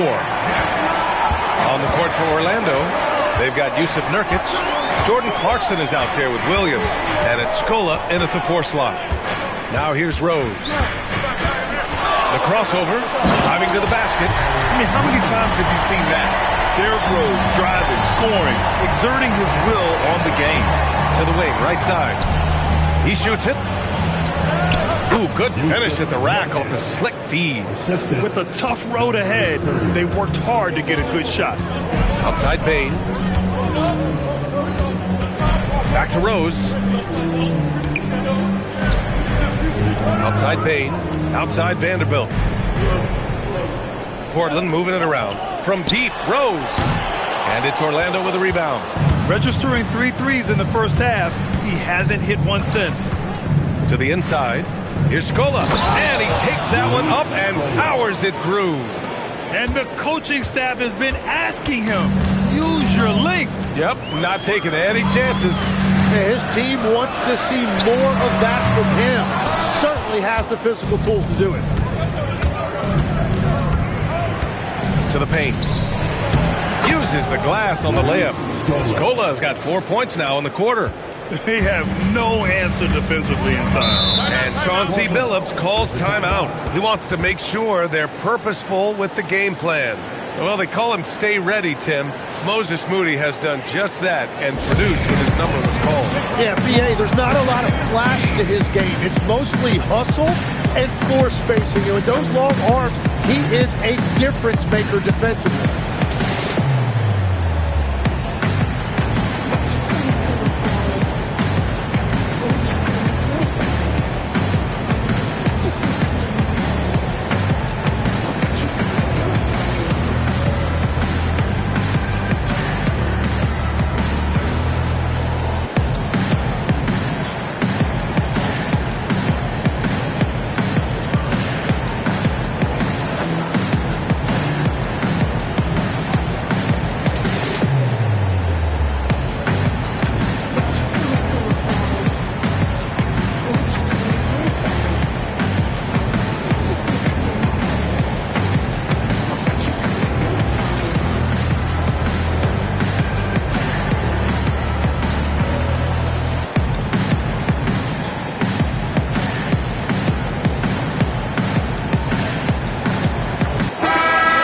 Sideline. Let's catch up with Allie.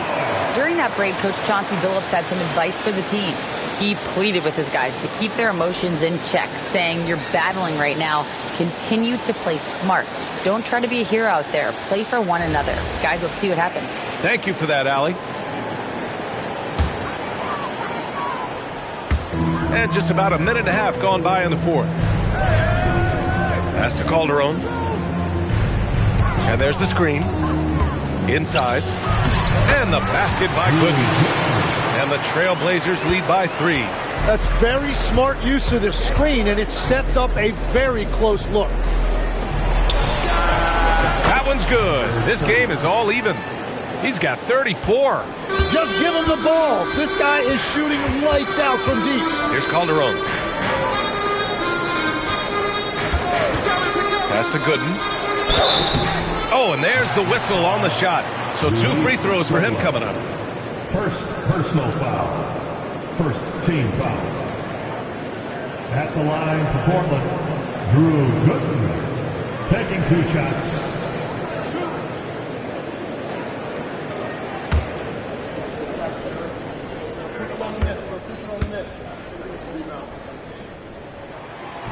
No good on the free throw.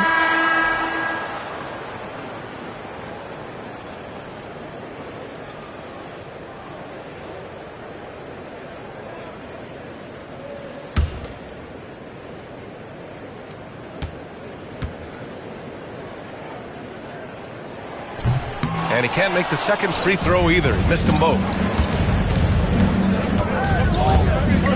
Williams against Rose.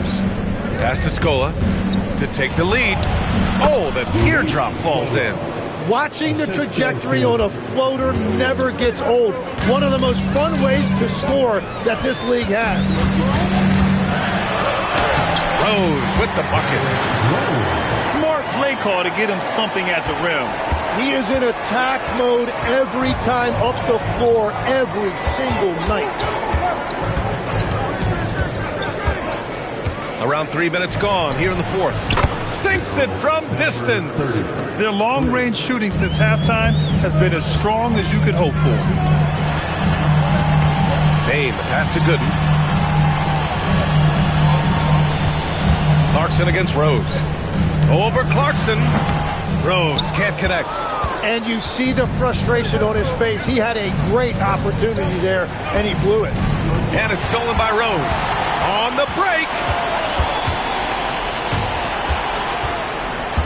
Calderon passes to Rose.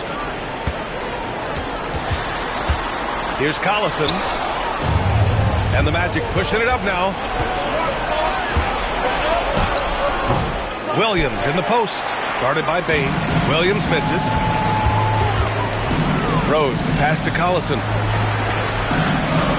Marked it down low that time. Got hit with the 3-second call. Tough one. In a game where every possession is valuable, turnovers can make the difference.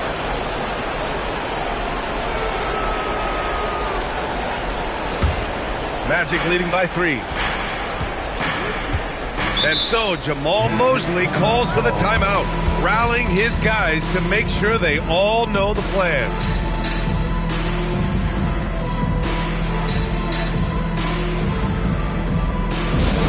Here we go, Blazers fans. Here comes the Trailblazers team.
Portland on D.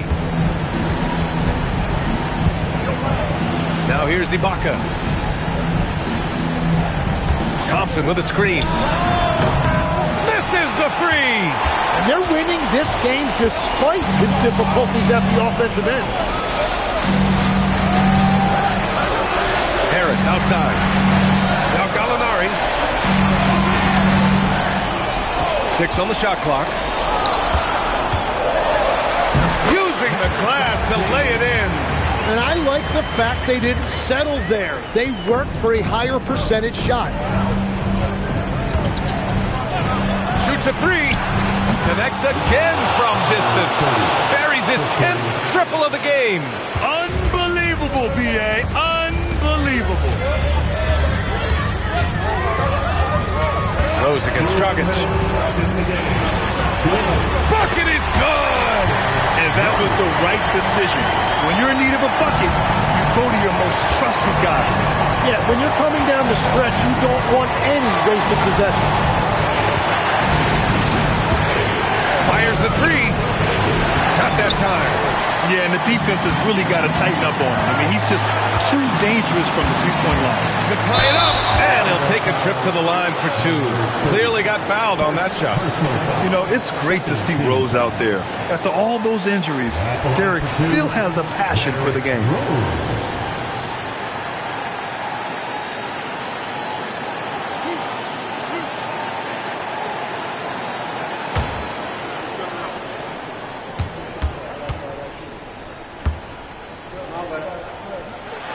First free throw is good, and that narrows the gap to 1.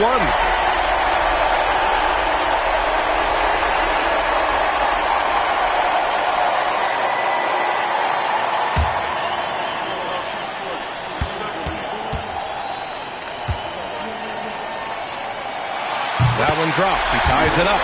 Free throw shooting comes into focus in tight games. As usual, he's up to the task.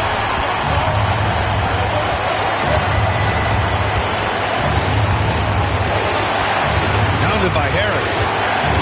For 3. Ooh, they pick off the pass. Here's the floater to take the lead. That's what he wanted. He did it again. Rose is no stranger to coming up huge with the game on the line. First personal foul. Third team foul. At the line for 1. Derrick Rose.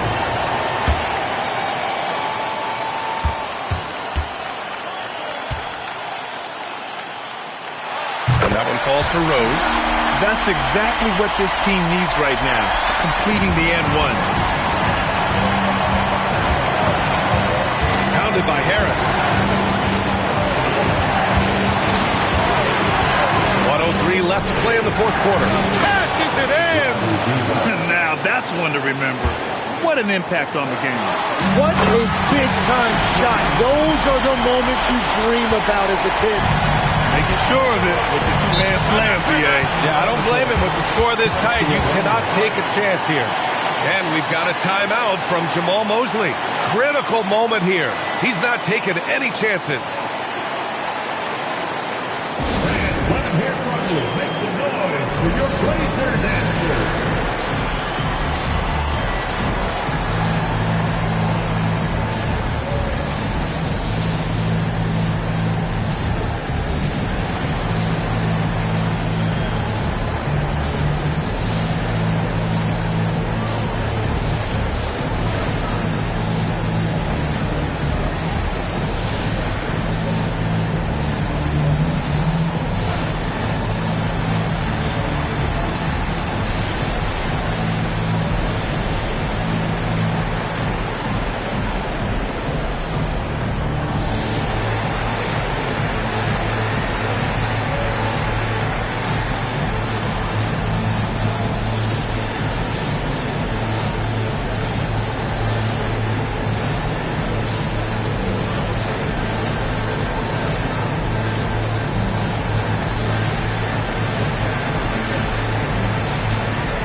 By Harris.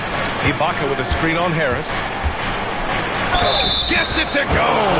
And his fantastic performance from the last game has carried over to tonight. When someone is rolling like this, just keep feeding him. That's just great coaching.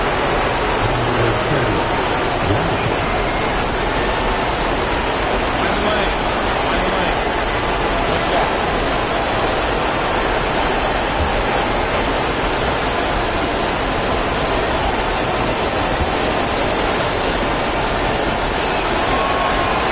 Knocks down the clutch free throw. And Chauncey Billups calls timeout here. And a great call on his part. This is the time you want to be in sync right here.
Rose against Dragic.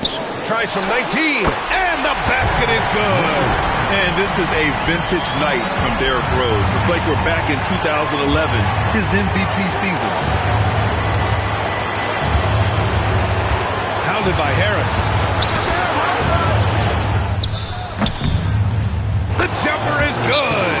Well, he's a guy they look to go to, and now you see why. And Chauncey Billups calls timeout here. There is a lot on the line, and he is determined to make sure everyone's on the same page.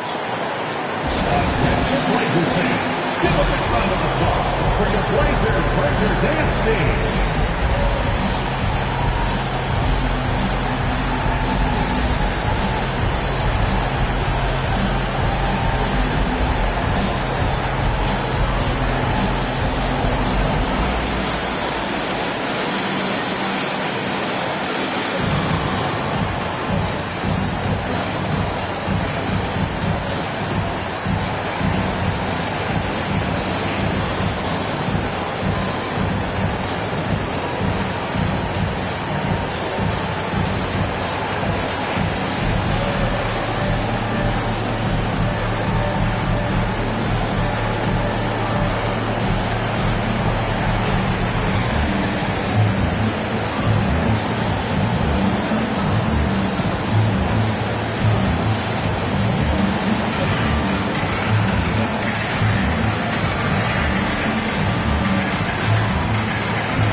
Now Rose.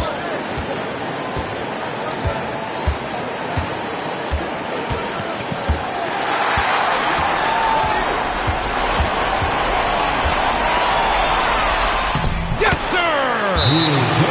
Terrific design and execution, leading to an opportunity right at the rim. And so Jamal Mosley calls for the timeout. The pressure is on, and he's got a plan to share with his guys. All right, thoughts on what coach is going to do here? This has to be a lob close enough to the basket to tip it in. No time for a catch and shoot.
So a close game sees Portland taking this one. What a performance they have here at home today. I'll tell you what, these are the ones that are so nice to win and so tough to lose. I love being on the edge of my seat, never knowing what would happen next. All right, now let's check in with Allie LaForce. Allie, what do you have? Luka, in the end, you guys managed to protect home. We know how exciting this game was to watch. What was it like to play? I mean, it was, intense. I appreciate the crowd was in. They're amazing fans. They always are here for us in the loss or win, so I just appreciate them. And they just lift us up. It's all for the fans, guys. All right, Allie, thanks. Great stuff there. Well, folks, that's going to do it for now. With Tim Legler, Allie LaForce, and Grant Hill, this is Brian Anderson. As always, we appreciate you tuning in tonight. And now our player of the game.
It's Friday night and live on 2K Sports here in the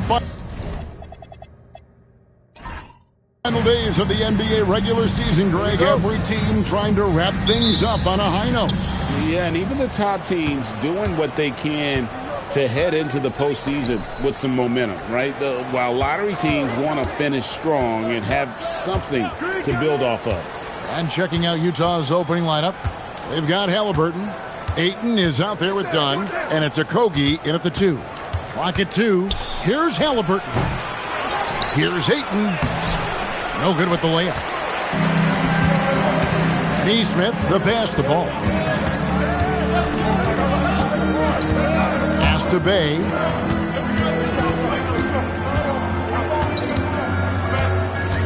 Back to ball. And the rejection by Ayton. Good on the triple.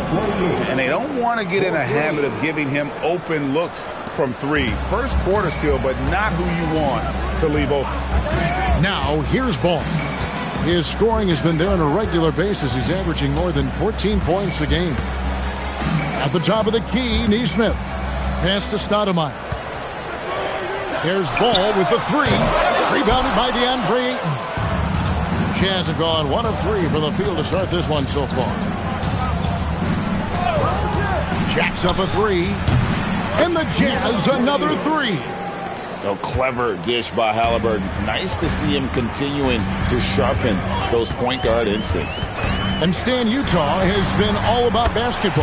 Up until last year, the Jazz the only major professional sporting franchise in the state. Yeah, now they've got hockey, but from the venerated days of Stockton and Malone in the 80s, basketball has become effectively the state sport of Utah. It's stolen by Stoudemire. Bay kicks to Ball.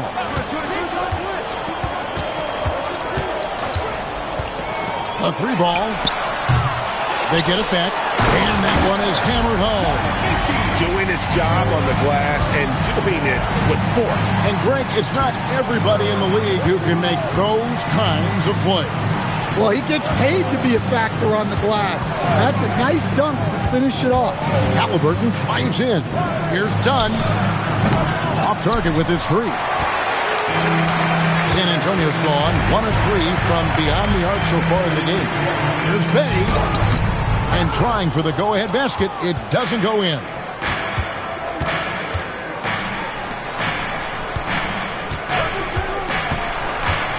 Halliburton against Stoudemire. Halliburton outside. 5 on the clock. Dunn with a screen on Stoudemire. The Jazz with another miss. The Spurs have gone 2 of 6 from the field. Pass to Neesmith. Rebounded by the Jazz. Well, he's going to have some explaining to do on the sideline about why he took that shot. Yeah, you know, back in the day, you'd be taking a seat. Now, unfortunately, it seems like we see too many ill-advised shots. That shot wide open. Well, Ayton showed great awareness there, kicking it outside. Guys, they're looking for a way to score here. Yeah, they've had a tough time taking the lid off. Outside, Ball. Spurs passing it around. From downtown, rebound by Okogie. It's almost as if there's a lid on the hoop for him right now. He still hasn't got one to fall in the court. Putting that pass right in his stride. Didn't have to slow up and was able to complete the play. Now here's Ball. Hasn't made one yet.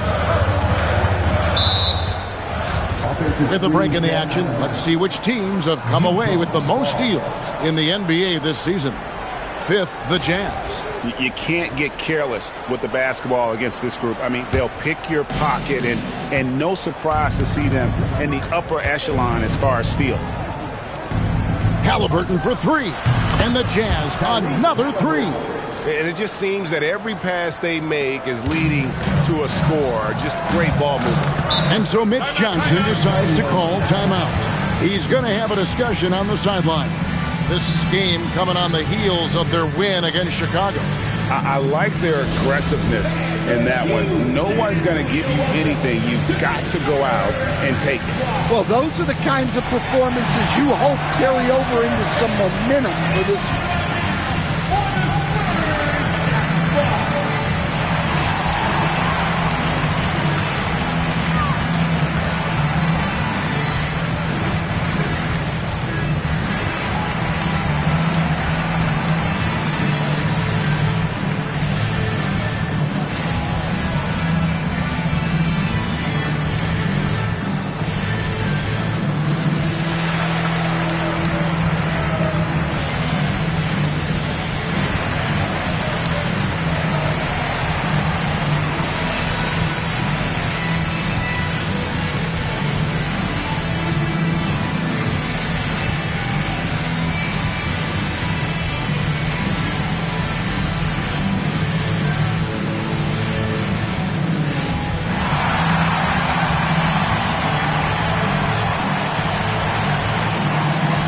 Ellis is checked in for the Spurs.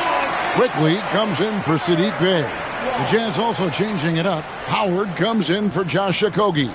And Hayes subbed in for Halliburton.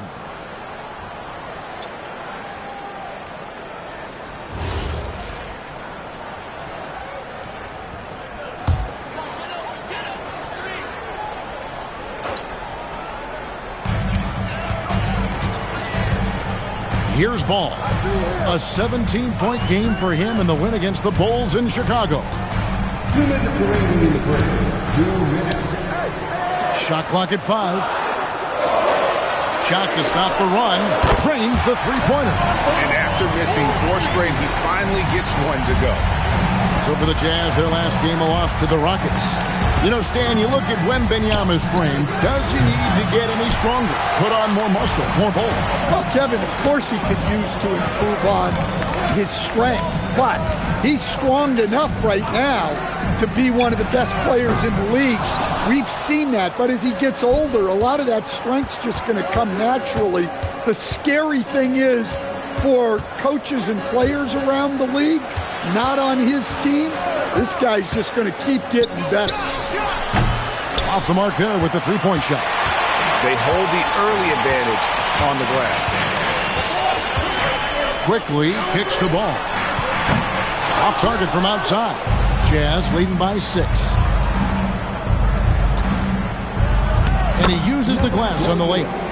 10 points for him. Well, his offense is carrying them right now. And even with the defense keying on him, he's making great adjustments on the fly. Quickly the pass to Ball. There's the screen. Good on the three-point shot. Ball's got a pair of threes now in the first quarter for the Spurs. Gets one to fall, but only a second make in the first 7 attempts.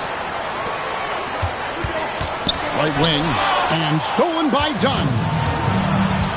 Just 2 seconds between shot clock and game clock.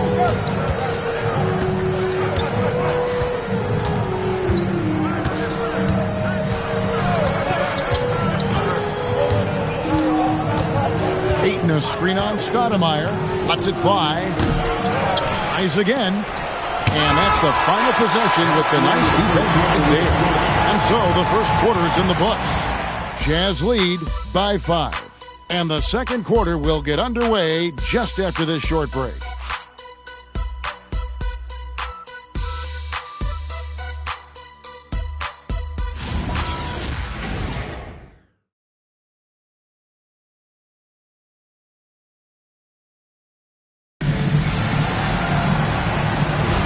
And hope you've enjoyed the broadcast so far. Halfway through the first half in this one.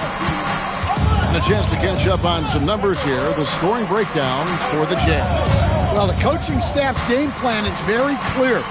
Move the ball on the perimeter and shoot the shots with no hesitation. And also have to bring up their passing game. They've been moving the ball with great precision so far and creating great looks for their teammates. They've got Saric.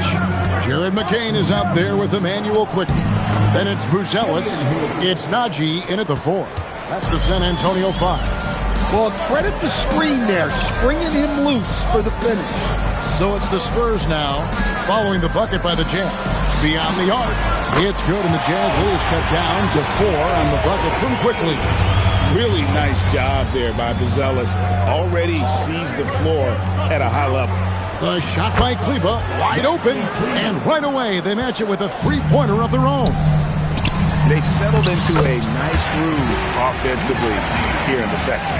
And you're going to take as many of those high percentage shots as you can get. You can be sure, GA, that as the Spurs build this team, there will be no shortcuts. Well, they're surely eyeing that group 8 hours north in OKC. Another young core that's not going anywhere. If the Spurs want to contend, the standard's been set. Here's Najee. McCain's shot is off. Quickly against Howard. And it's Hayes in the corner. And there's the whistle. Illegal screen. Bad screen. A moment here now to see the numbers for him. And guys, how about the surge of offense he's experiencing right now? These last 5 games, he's been a machine at the offensive end. A different scorer than he had been earlier in the season. We'll find out if he can keep it going here tonight. Looking at who's out there now for the Spurs. Bays checked in for Buzelis. Aaron Neesmith comes in for Quickly. And it's ball in for Jared McCain. And so Mitch Johnson decides to call timeout. Coach needs a moment to talk things over.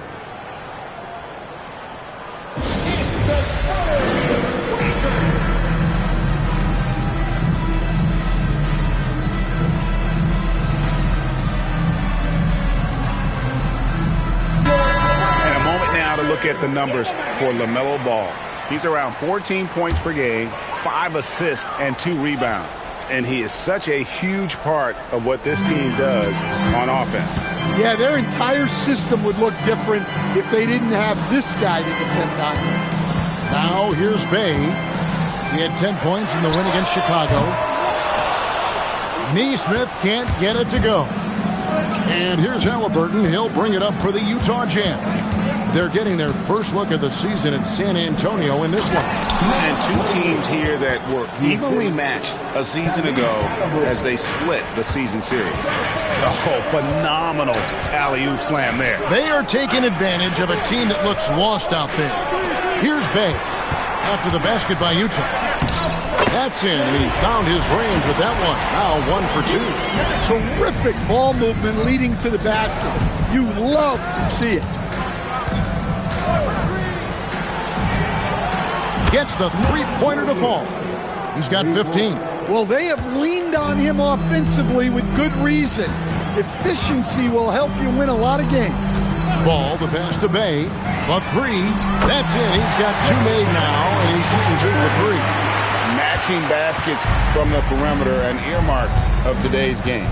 Yeah, sometimes you get in a shootout like this, but you just hope that you can get a stop first. And Greg, everyone talks about the importance of basketball IQ. Can you win in the NBA with a low IQ team? Boy, it would be tough. I mean, there's a reason younger teams typically don't win at the highest level. But you need to take those lumps and get that experience and learn from those lessons. And so the timeout by Will Hardy here. Coach is going to talk some things over with the team. Might be seeing something to adjust.